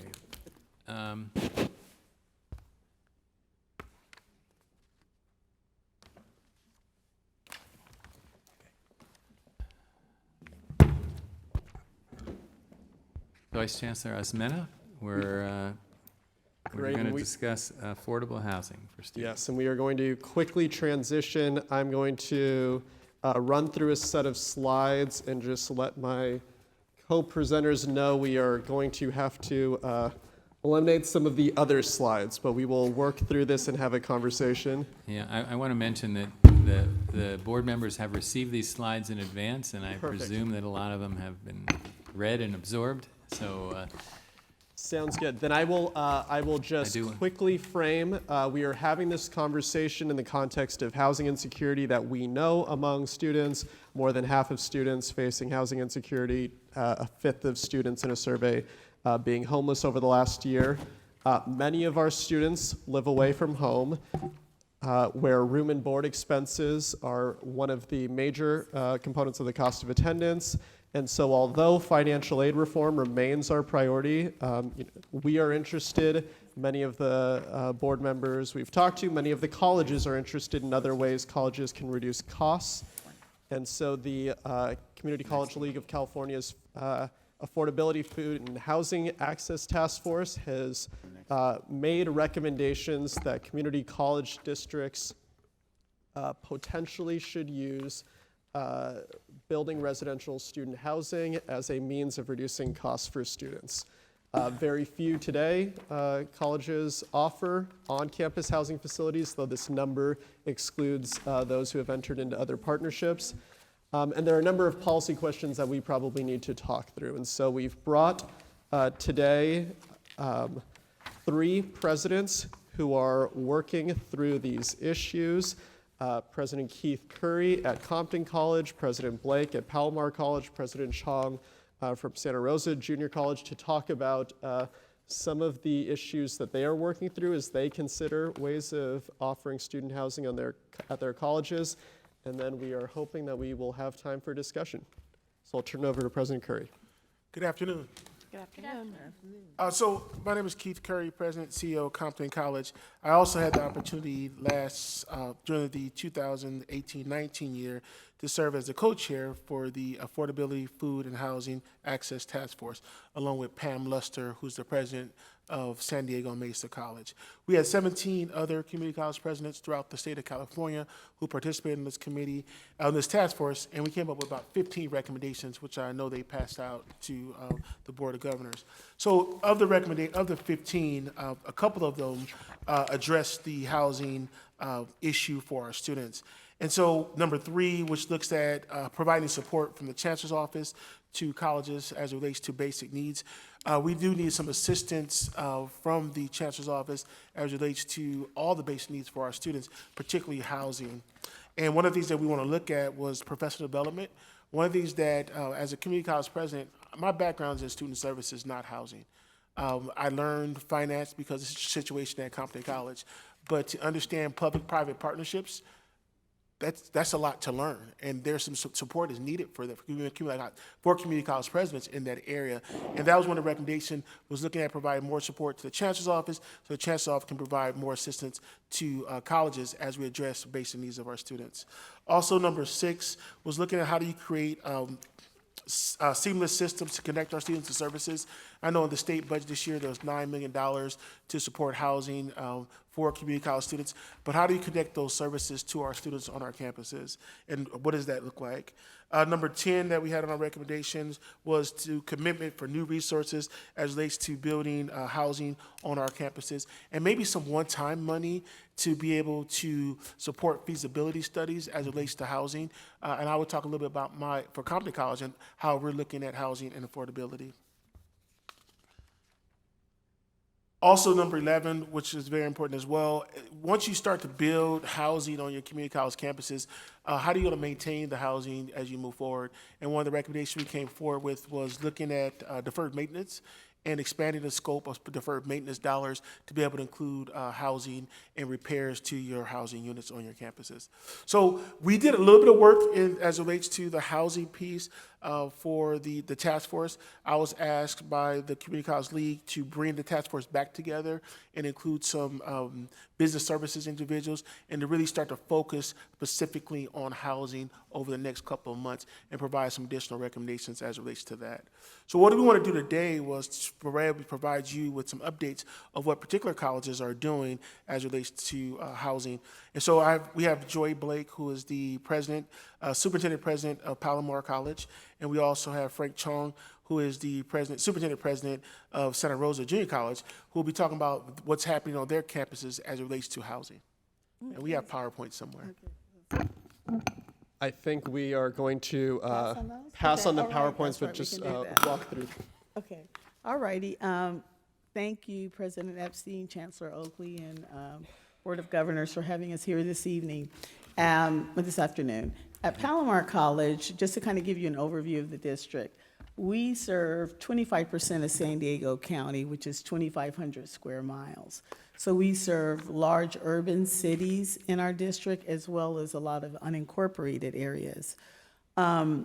We serve the largest number of military affiliates in California. So we have a lot of homeless veterans that we serve at the college, as well as we serve significant number of communities of poverty. 10 to 19% of our communities in North County live at or below the poverty level, which a number of those are military families. And so when we look at housing insecurity and what the needs are for our district, they are very deep, and the need is there and the demand is there. If you look at the housing costs in San Marcos, the average two-bedroom apartment is over $2,000. Our students cannot afford that. Some of our employees can't afford to live in the region, and they commute from Temecula and from the outlying areas in order to work at the college and provide for their housing needs. And so what we've done is we've done a feasibility study, which I support, providing districts with funding for feasibility studies to kind of look to determine where there is a demand. And so our feasibility study looked at the rents locally in the area, the commute time, and then the commute time for our students in our district, in our region, because some of our students live over 2 hours away and they're still in our district. And so what does that look like? And so what we found is that there was a significant need, demand, there's conservative demand in terms of 750 beds for our students. We looked at studios, we looked at one-bedroom apartments, and we looked at two-bedroom apartments. We also looked at faculty and staff housing as well, because there was a need for faculty and staff. One of the benefits of housing, besides addressing housing insecurity, is it promotes student success, it promotes student engagement, and it also increases student persistence and retention. And so we want to do that as well. So when we looked at kind of what the needs were at Palomar and in our region, the feasibility bore out that there was a demand in our area, and that the district and the board is moving forward with a request for qualifications. And because we already own land, we have 92 acres on our main campus. We have 3 parcels where we can put housing. It's just the funding for the housing. And so the district has had our council come in and provide an in-service and training on what a public-private partnership would look like for the district without any debt service for the district. And so the district would not have to come out of pocket for any dollars in order for the development to occur. Additionally, there is a net cash flow for the district with housing. And so for any additional costs in terms of security, police, patrols, we would have those dollars available to us to support the additional support that we would need. One of the models that we're looking at is a turnkey process where their housing is provided as well as residential life component. Because, you know, a lot of our campuses don't have residential life, residential coordinators or whatever. And so we're looking at that model. And so that's where we are right now with our RFQ, identifying developers that would be interested in providing us with the support or bids that would support the district's interests. Great. Thank you, Keith. Well, good afternoon, everybody. I really appreciate the opportunity to share with you an exciting initiative that we're taking on at Santa Rosa Junior College. By way of background, SRJC just celebrated its 101st anniversary. We've trained over 2 million students. One of them is Darius Anderson on the left, but I don't usually put him out there. He's coming. I've encouraged him to come back for some remediation. But seriously, and I have the honor and privilege of being only the 5th president in the 101-year history of the college. Wow. And the study was done by CCLC a while ago, and the JC has the longest longevity of presidents of any community college in the state. And if you come up to Sonoma County for a while, you'll find out why people want to stay. They don't want to leave. But you know, that was the need for housing was really driven by the cost of living. When I arrived in SRJC in Sonoma County in 2012, the average cost of a 2-bedroom apartment was $1,300. Today it's $2,400. And with the Tubbs fire, which destroyed 5,400 homes, which is about 5% of our housing stock, it really punctuated the need. 60 of our faculty lost their homes, and 900 students were displaced. So we've been dealing with an enrollment decline similar to Butte College, which had another catastrophic fire, and we decided we have to do something about it. And one of my mentors said, "There's only 2 ways a college president loses a job: football team and dorms." So I already have a football team, but the dorm thing was really needed, and so we went about it kind of like Joy talked about. We hired Skyon, which is a housing consultant that just does college housing. They've done a great job. They did a survey, 1,700 students responded, and 50% of them said that they would go to school full-time if they had a place to live. And the most important factor was affordability. So we really set on to try to do an RFP to attract developers, and we finally selected Servitas, who is doing a similar project for Orange Coast College here in Southern California. 700 units there. We're going to build 380 units, 380 beds we call them. And a traditional single would cost $1,012. A double, which is 60% of all units, would be $843 per student. These are furnished apartments, including all utilities and including laundry services. A semi-suite would be $1,100. A 4-bedroom, which is 6 people, would be $1,200. And a 4-bedroom with 4 people would be $1,300. That's today's rent. We have to adjust it. The project is going to break ground in early 2020 with the idea of starting to house students in the fall of 2022. And it's just a very exciting project, working together with our faculty, our students, and our staff. It's been a work group that's really shared governance in action, and they've been telling us what they like, what they don't like. Faculty decided to take a pass on the housing. We're looking at them in phase 2. It's really difficult, as Keith said. We're not housing experts, so to try to bite off too much would be difficult for us. So we decided student housing, affordable student housing, is key, number one, and we found good partners to deal with. The way it works is that we have a piece of land on campus. We'll lease it to the developer for $1 a year for the next 40 years. They assume all of the development costs, as well as running the facility as a turnkey operation. They will have resident assistants, RAs. They're working together with our police department to figure out security issues. But we don't really get involved, except we sort of have this hybrid model where our student services unit will be working together with their RAs to work on student discipline issues that'll come up, other issues of security. But we're very, very excited. It's something we didn't want to do, actually, because of the amount of work, but with the fire, it just became a no-brainer. We had to do something in order to maintain our enrollment. And there's also opportunities for out-of-state students who come for our park training program, which is only 4 of them in the state, the National Park Service. Students coming from international students. We've also talked to people with foster youth about buying into apartments and giving vouchers. So it's a very interesting project, and I'd be happy to answer any questions. Thank you very much. I appreciate all 3 of the college presidents coming. Could I believe President Curry was just going to offer some comments about what they're doing at Compton. Is it okay?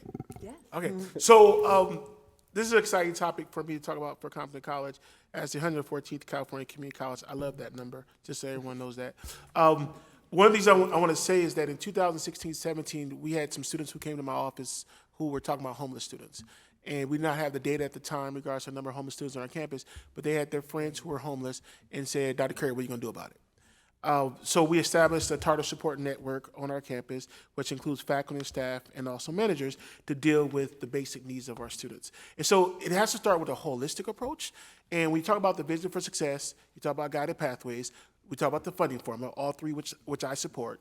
It's very important that we think about the holistic student and how do we support those students. And so through our Tartar Support Network, we're working on that. So in our facilities master plan for Compton, which was passed in June of this year, which is called the Compton College 2024 Plan, it includes student residential housing as a key component. Now we're working, and we've been working over last year with Gensler Architecture firm. We're looking at prefab housing. What that means is, all you gotta do is drop it off as a modular and make sure you have the connections and try to make it affordable, which this model could be replicated at other California community colleges, prefab. So Gensler Architecture has been working with us for the last year on this model in regards to a prefab for 540 beds. Once we're able to nail down the right cost what it looks like for costs for the prefab, we better move forward and go out to bid for a contractor to move forward with this project. But we feel prefab is probably the best way to go because we're looking at housing not only for our students, but also for students with families. And it'd be affordable for our students as well. And so we're moving forward with the plan. We actually have a fellow, thanks to the Chancellor's Office from Civic Sparks, who is working on our campus this year on the housing initiative, working with our Tartar Support Network. And we're also in the process of hiring a student service advisor for basic needs, which goes into the task force recommendation, having a point of contact person on your campus for basic needs, and that position is funded through our student equity and achievement dollars. So we're excited about where we're headed at Compton, but the key is to have prefab facility for our students that's affordable, but that could also be replicated at other California community colleges. And that concludes my comment. President Epstein, can I just maybe make a comment to you? Just, I think we are presenting this item to peak interest. As you'll see on the slide, the goal is to come back here in January with a set of recommendations. And we recognize there are lots of questions that some our panelists may have answers to, but are going to be the subject of our joint review with the League's task force. And so happy to take, if there are questions that are not listed here where we should be looking at that over the next 4 months, happy to take them now, but we could also take them from members after the meeting. Okay, we have a long list of people who want to speak on this, starting with Member Fitzgerald. Thank you, President Epstein. First of all, I just want to commend the three of you. Housing insecurity is a huge issue, especially where I'm from in Stockton, California. I do have a comment to make about that. It says on the previous slide that San Joaquin Delta College reported housing. There's no on-campus housing at San Joaquin Delta College, so that's incorrect. When I joined student government at San Joaquin Delta College, the president of my ASO at the time was homeless. And he wouldn't have relayed that in any way possible. So housing insecurity lives among all of us, and oftentimes it's kind of hidden, and students don't reach out for help. So it's important that administrators and faculty and staff and the institution holistically recognize that that's an issue, and they reach out to students in that regard. So that's all I wanted to say is thank you guys for the work you're doing, and I really appreciate it on behalf of the students. Member Rawlings. All right. So I've been in this type of discussion in the past, and there's an area that I had a concern that isn't completely addressed here, which is given the market conditions for housing with our students, especially where we're doing public-private partnerships, what kind of mechanisms can we put in place to make sure that the affordable student housing we build today remains affordable student housing 20 or 30 years from now, rather than having companies who have done this public-private partnership come in and raise those rates to the point where it could be unaffordable. We can set some standards on what it takes to create affordable housing, and we can get the ball rolling with that. But we also need controls in place to make sure that, and it may just be rent controls, that we use to keep those costs low to make it stay affordable. Well, one of the areas in our agreement with Servitas is that there are no rate increases unless we work together on developing them. And it's really based on a 90% business model of occupancy. If we have 90%, then they're making money and they're fine. If it drops below 90%, then we have to revisit because they still have their debt to pay on the construction costs. So a lot of it is I'm hopeful, and you never know. They say you build it, they will come. You don't know, and that's where I sweat it. You know, that's what I lose sleep over. But I'm pretty confident that we'll fill because of the affordability aspect. And if we charge more, then students won't come, you know? So I think that's like a give and take we have with our developer. So SRJC Prize alum Member Anderson. I am a work in progress, as Frank knows. Bill, the governor just passed a rent control, so it's now statewide. And I think that's a positive. But looking forward, I think, this year, he co-opted David Chu's bill to go ahead and address rent control. And as I understand it, the governor's going to come back with a whole new housing package in 2020 and address lots of issues. Transportation corridors, for example, because if you look at this drawing that Frank presented, it's right on the transportation corridor.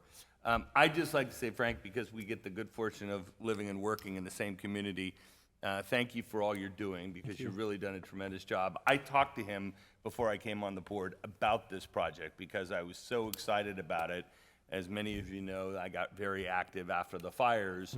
And this really was, I think, not just for the students, but for the community, because we are in such a deficit. Now, 2 years after the fires, we've only rebuilt a third of the stock that was lost, and that's either built or in the permitting process.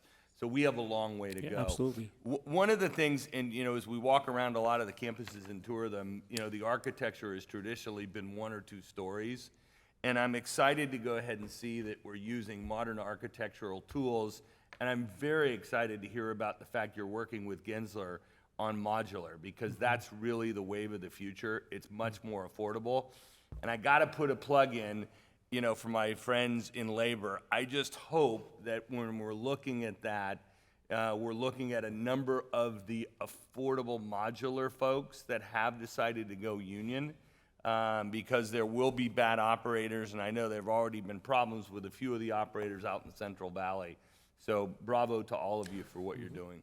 So we're doing research on that. So we have a community benefits agreement with our district, and so we're bringing in the unions to talk about the prefab and what that would look like from the labor perspective. Yeah. But the key to this, from my perspective with the prefab, is bringing all the players together to talk it through before you go out to bid and talk about the next step. Because there's some hidden costs that we all don't know about. Right. Again, my background is student services. I do not know housing. I'm learning it, but my background is student services. The support I can receive from the chancellor's office to understand this and how we move forward in the future will be very helpful. Member Shaw. When I first got on the board, I went to visit Compton, and so I want to thank Dr. Curry for bringing things along and making everything solvent and moving forward. He also sort of first exposed me to the seriousness of the homelessness among the students, and at that point he said, I think he said 30% or a huge number of Compton students were homeless. So the fact that you're going to have 540 beds, I guess in several facilities On our site. It's going to be on the site. On our site. That was my question. It was going to be okay. Well, thank you for everything. Thank you. You look different, Keith, every time I see you. I lost weight. There's less of them. There's less of them. And You just look to, good, you look good. Thank you. to follow up on President Curry's point, I would just say on tomorrow's item around the budget, we have a proposal in there for additional capacity at the Chancellor's office to support housing needs. Member Aguinaldo?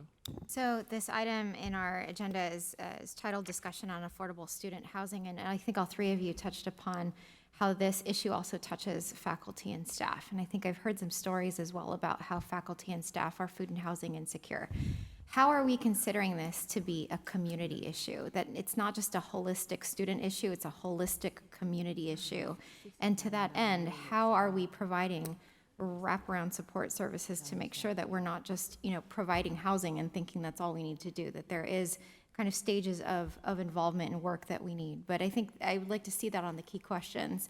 How are we thinking about this as a community? Because we are the California community colleges, right? And this is not just a student problem. Well, I would just say that at Santa Rosa Junior College, when we did our survey, we also surveyed faculty and had very serious discussions with them. As Keith said, most of the land that we own, that's where you have to do it. And many of the faculty said, I don't want to live where I work so close. I don't want to live on campus. And that was a real breaking point. And so we decided to back off and focus on the student part. And we could say phase 2, once we figure out the student part, we can, I agree with you, faculty and staff are also needing housing as well. But in Santa Rosa, as Darius knows, there's a lot of initiatives now for affordable housing initiatives that we're including teachers and our staff in it, just like firefighters and K-12 teachers as well. So I think you raised an excellent point, but I'm just telling you our experience, what we found when we tried to approach faculty about living near campus or on our land, which is on campus, and that was not a favorable thing. They need a break. They were worried that students would come knock on their door and ask them for help with their homework. And this is real, so. But it's oh, sorry. At Palomar, since we were doing the feasibility study, we figured they might as well check everything while they were there and to maximize the use of our dollars. But our faculty and staff were interested. And as large as our core is on our main campus, they would be more toward the residential, the back part of the campus, while the students would be in the transportation line and the thoroughfare. And so, but to Frank's point, phase 1 is students, because students will come first, and then faculty and staff. And then, like at our college, we have our food and nutrition center, which is our pantry, but it's open to everyone, so we don't limit it. So we have Cal Fresh there. It's open to everyone. If you're familiar with the Spark Point of the United Way, where they have their wraparound services with financial literacy, financial coaching, and supports for the community, we're moving toward that model. So it's open to everyone, because when I look at the poverty levels in North County in my district, I feel it's my responsibility to provide those supports, because their only way out of that poverty is education. And so while we can feed them and support them to help them move through the system, and so we're creating those structures to make sure that we have those supports available for everyone on campus. And I just want to address this question from a different perspective. I've been doing this work for a while regards housing, food insecurity, and also faculty, staff diversity. If we do not provide support to community colleges as it relates to faculty, staff diversity for recruitment, to be able to get these individuals of color to come to our campuses, we're going to have problems down in the future because they cannot, especially in the LA County, where can you live? And so when I'm making an offer for potential faculty and staff, especially of color, they're thinking about the housing market. And I lost several candidates this past year to the Inland Empire because they're able to buy a home. And so the pressure that I have is in regards to hiring individual colors who are qualified, but I'm getting turned down by these individuals because of the housing market. So if there could be some support in that area, especially as it relates to faculty, staff diversity, I think we're doing a lot of work in the state, and I give the credit to the chancellor's office for pushing faculty, staff diversity. But if I don't have money for recruitment to say, you know what, I'm gonna give you money for moving expenses to come to Compton, that could help me attract those candidates. Think about that. And I think if you look, I had the pleasure of working in the San Mateo County Community College District, and they have faculty and staff housing at every single campus. I think they're building it now at Skyline. So when I was hired as a vice president, they asked me, do you need a place to stay? Because we have housing. I have free housing somewhere else, but it was a nice option and offer to have, and that's what they use for recruitment.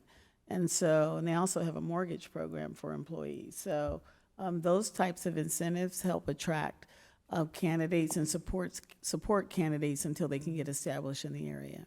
I love what you're saying, and I think we're definitely going to put that on our to-do list for the diversity work that the board is doing. Thank you. Member Costa. I have a question and a comment, so I'll start with my comment for Vice Chancellor Osmeña, who said, this was a bit of a preview, and I know we're going to talk about our budget proposals tomorrow, but I think they've given us really a concrete request here for feasibility study money, and I think that is a really good first step, so we can kind of see what the interest is in the field, so that we can have an idea of the total dollars required for projects. And see kind of what's viable as a first step. So I want to preview that for you in our discussion tomorrow. And then my question is about, and you kind of said it in a joking manner, Frank, about, I was, warned about football and dorms. And I do think that there is this fear amongst leadership in community college to get in the housing business. Because obviously there's a lot to think about, it's complicated. And so my question is for all of you. You guys have made the leap.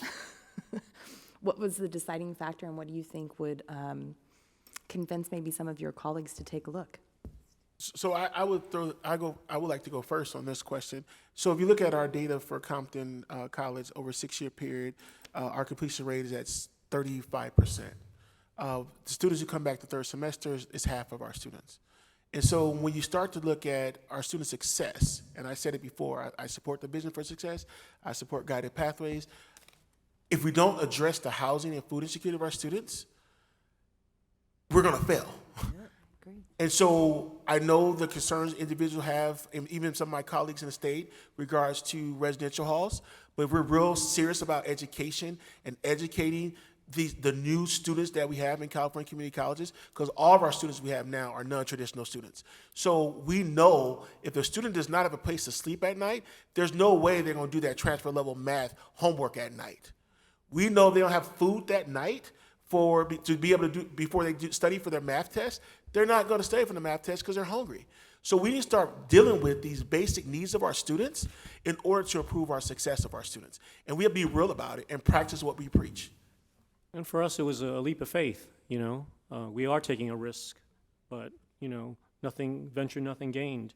And we feel very confident in when we checked out Servitas and how they manage turnkey operations, 40 universities and community colleges throughout the country, and talking to the people at Orange County where they're almost close to opening up.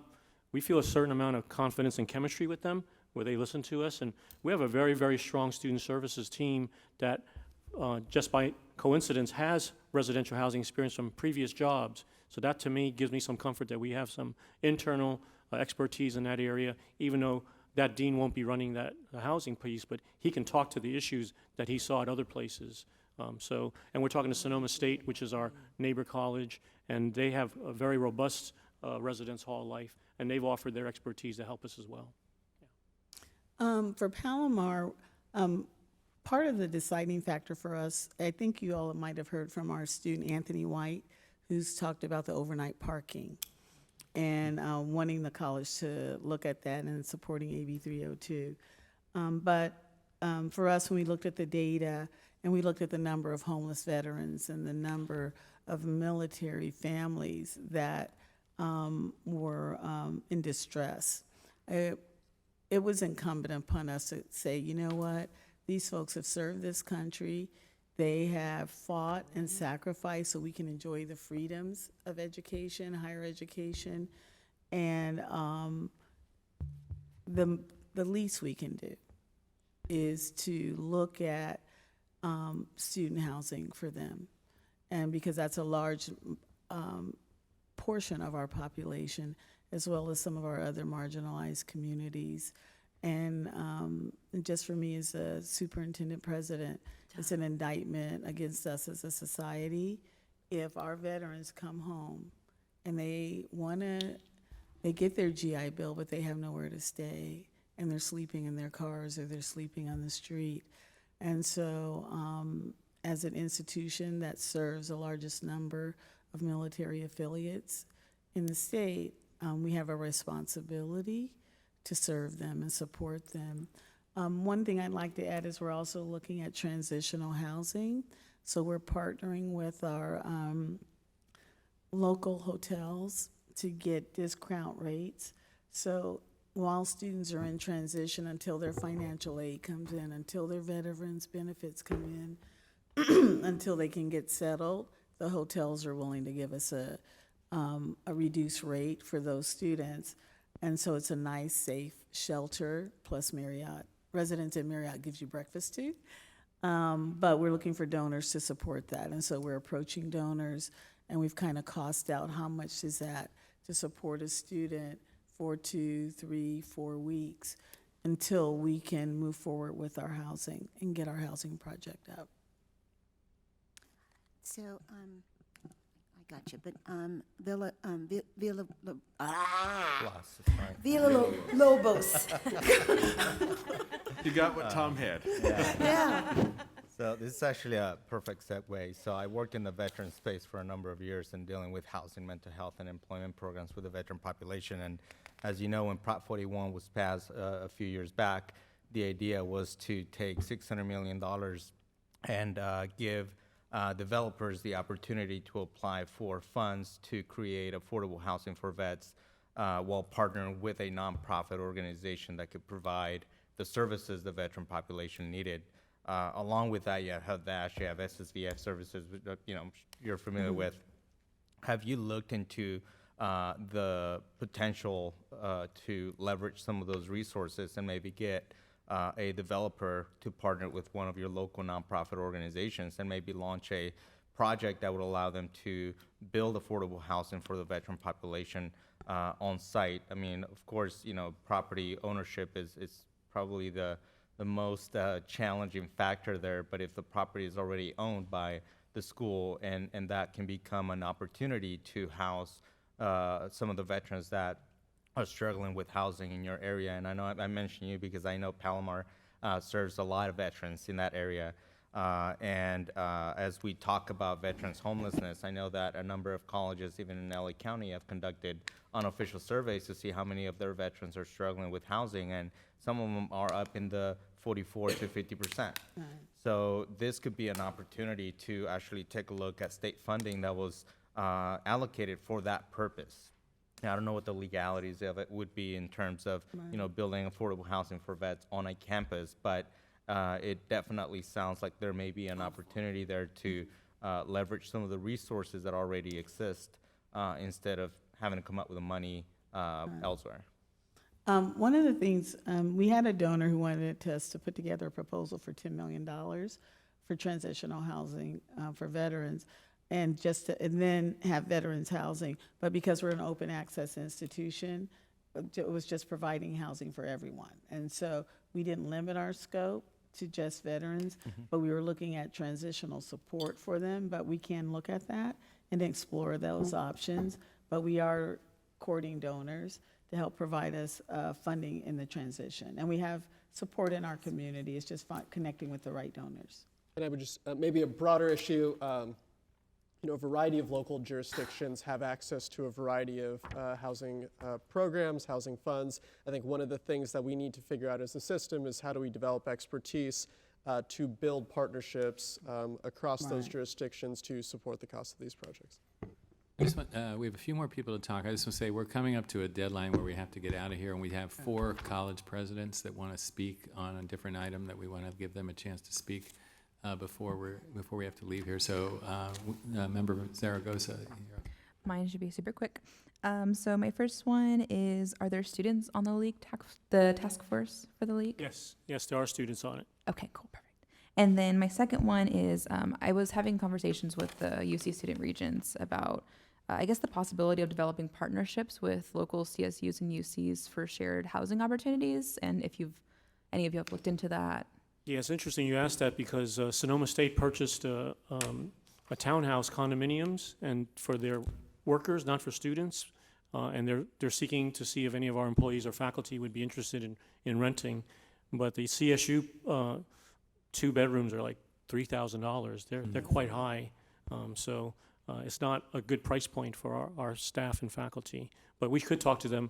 If they had capacity in the summer, they house some of our students who come in for certain summer programs, but in the fall they're impacted. So there's no capacity for them to lease rooms to us. I know that the Bay Area and different areas across the state have shared kind of housing initiatives together, so just seeing if that was spread across the state. Member Salazar.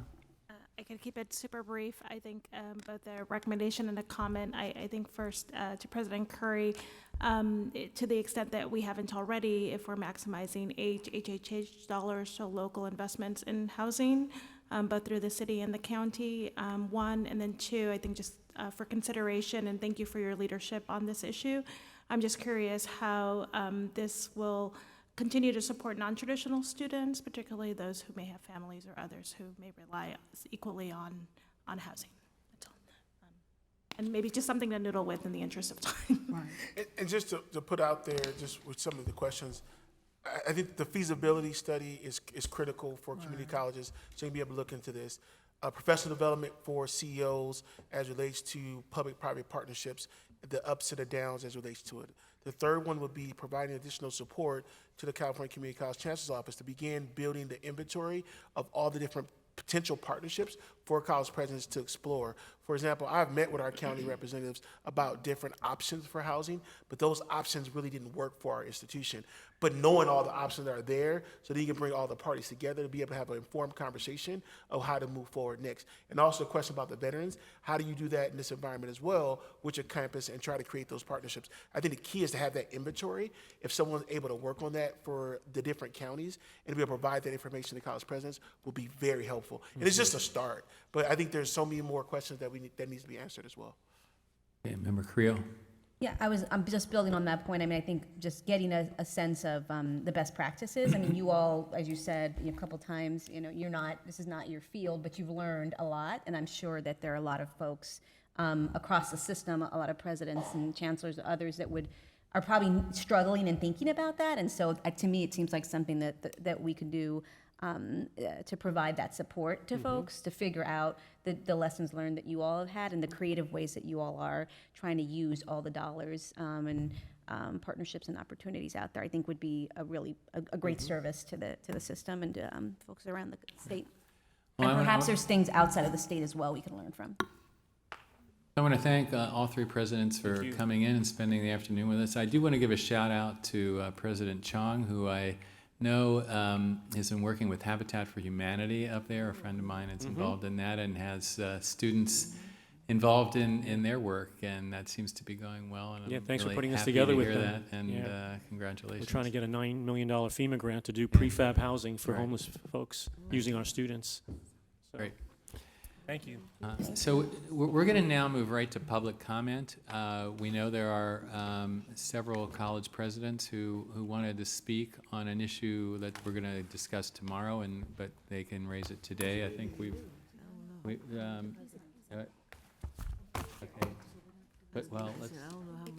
I think they might be due. Yeah, see, they are. Yeah. Yeah, we're tomorrow. Okay. These all Early wanna come morning today, too. for the review of the online lady. Oh, no, this is not on this issue. Okay, we're going to start with, there were, let me just ask, there are 4 people that put in public comments for item 4.4, which we didn't get to.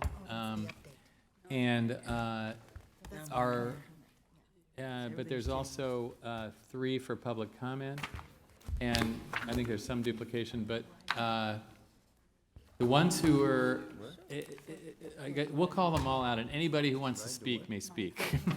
So we've got, you can do it. Larry Galizio, Cheryl Marshall, Marlon Hall, and then Debbie Klein. And I'll also, and then it would be followed by Martin Leva and Steve Blunt. President Epstein, I'm going to be here tomorrow, so I could talk on, seriously, I really want to make sure that. Okay, we appreciate that. Yeah. Okay. Good afternoon. My name is Cheryl Marshall, and I'm the Chancellor of the North Orange County Community College District and a member of the CEO Task Force for the funding formula. The views I share today are my own, but I believe they are representative of many other CEOs. I strongly support the need for a new funding formula, particularly one that recognizes our goal of eliminating any and all equity gaps. The challenge we have faced over the past year is attempting to implement a new formula without adequate information. The volatility seen in the calculations and revenue streams have thwarted our ability to plan and manage budgets. Those of us in hold harmless status deeply appreciate the financial support. However, we are also deeply troubled when we see colleges around us who have performed well under the formula experiencing devastating cuts. To help address these challenges, my requests are: 1, share all of the scenarios that have been run and data used to make the calculations so the field can participate in the requisite analyses. We want to partner with and not be adversaries with the Chancellor's office or with one another. 2, broaden the scope of the Oversight Committee to give recommendations on all aspects of the formula. 3, listen to the field and seriously consider positive ways to drive change. Pain and punishment are not the only methods, and in fact, do not create long-lasting systemic change. I will leave you with some thoughts from a poignant and revealing email from the CEO listserv and encourage you to read it in its entirety. The CEO states, irrespective of one's views about the formula, the core intent was a long overdue recognition and commitment to provide additional resources to districts serving large numbers of low-income and disadvantaged students. Instead, the formula today preserves the status quo through 21-22. The formula has eroded substantially from its original intent, equity. The very districts serving larger numbers of disadvantaged, low-income students in the far north, in the Inland Empire, in inner cities, and the Central Valley bear the burden of this failure. It is once again an illustration of how poor communities stay poor. He goes on to say, nevertheless, if you know me at all, even this fiscal disaster is not enough to move away from standing up for this remarkable system that is a springboard of opportunity for all Californians. I hope our rural communities can have the same visions of upward mobility from their poverty roots with changes to the formula in the future. Thank you very much for your time and attention. Thank you. Okay, before I get started, I have a chart to pass out to everyone. And those of you that don't know me, thank you for being here. I'm Marlon Hall. I'm Superintendent President at Lassen Community College in Susanville, California, in the great far north. That's kind of neglected and ignored by a lot of us in the great state of California. But Lassen's been around since 1925. In 6 years, we will be celebrating our centennial. And also, my colleagues that spoke before, we also have on-campus housing at Lassen. It's very affordable to our students. So whatever happens, I think it happens. And I'm the second longest serving CEO in the history of Lassen Community College District. And we're one of the smallest districts in the state. And we have some serious issues because of the budget reductions, which is cause of the funding formula in the area of resources, our payroll, our reserves, and also accreditation, because this year is our accreditation issue. And today, I just want to give you some information to inform you about what's happening with us up at Lassen Community College as far as the funding formula. Number one, it's an equity issue, because we're one of the smallest districts. If you look at that chart, we're number one. We got hit the hardest, about 15%, which is $2.5 million. Which is a huge chunk of change for us in a small rural district. Number two, it's an access issue, because now we've had to reduce our resources for our students, which is hampering our access to our students. Number three, it's an accreditation issue, because our visits in March and finances and personnel are a big part of your ICER and your self-study. Number four, resources. Also, we've had several unfulfilled important positions because of this reduction. And number six, I'm speaking for Lassen, but I'm also speaking for other rural community college districts in the state. And I think a lot of us don't realize the economic impact to our regions that our rural community colleges have. And I'll also say that, as my colleague to the right said, we're not here to get upset with anyone. We're just letting you know what's going on. But also, we want to partner with everyone here so we can continue with our mission and vision. And I will say this at the end. As a community college graduate, I will state that this fiscal issue won't move me away from standing up for our system.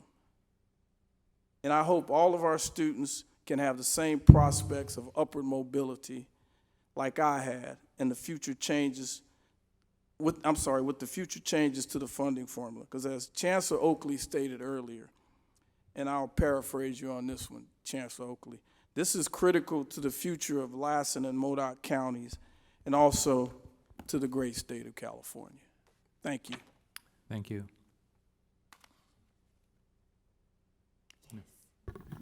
Hi, my name is Martin Leva. I'm a professor and a project coordinator for Project Rebound at California State University, San Marcos.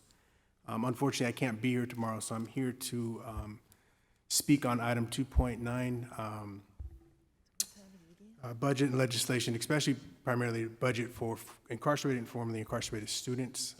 There'll be folks here tomorrow speaking on that, but I wanted to come share my perspective on that, why it means so much to me. I am a product of the community college. I absolutely love the community college, and I always tell folks that the community college completely saved my life.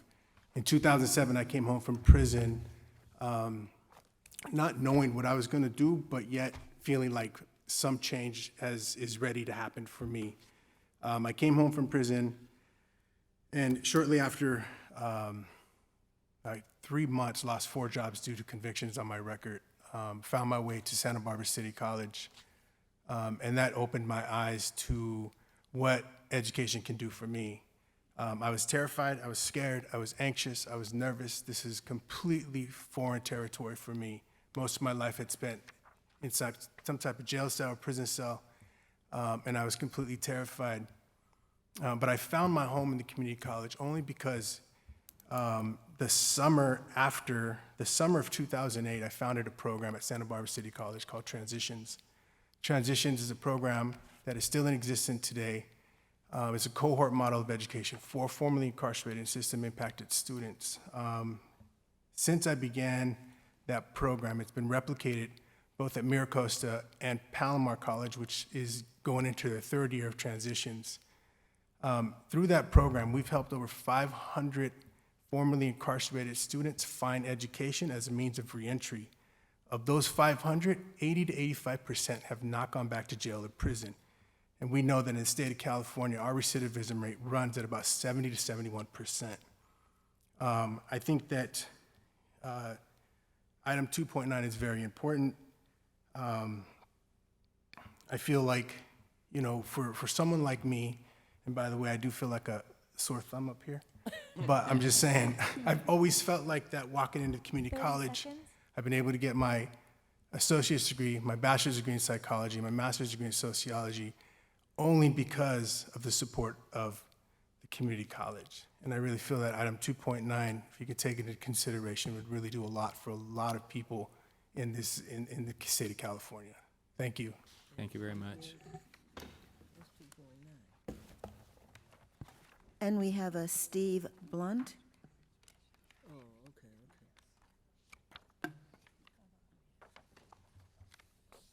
And then Dr. Debbie Klein.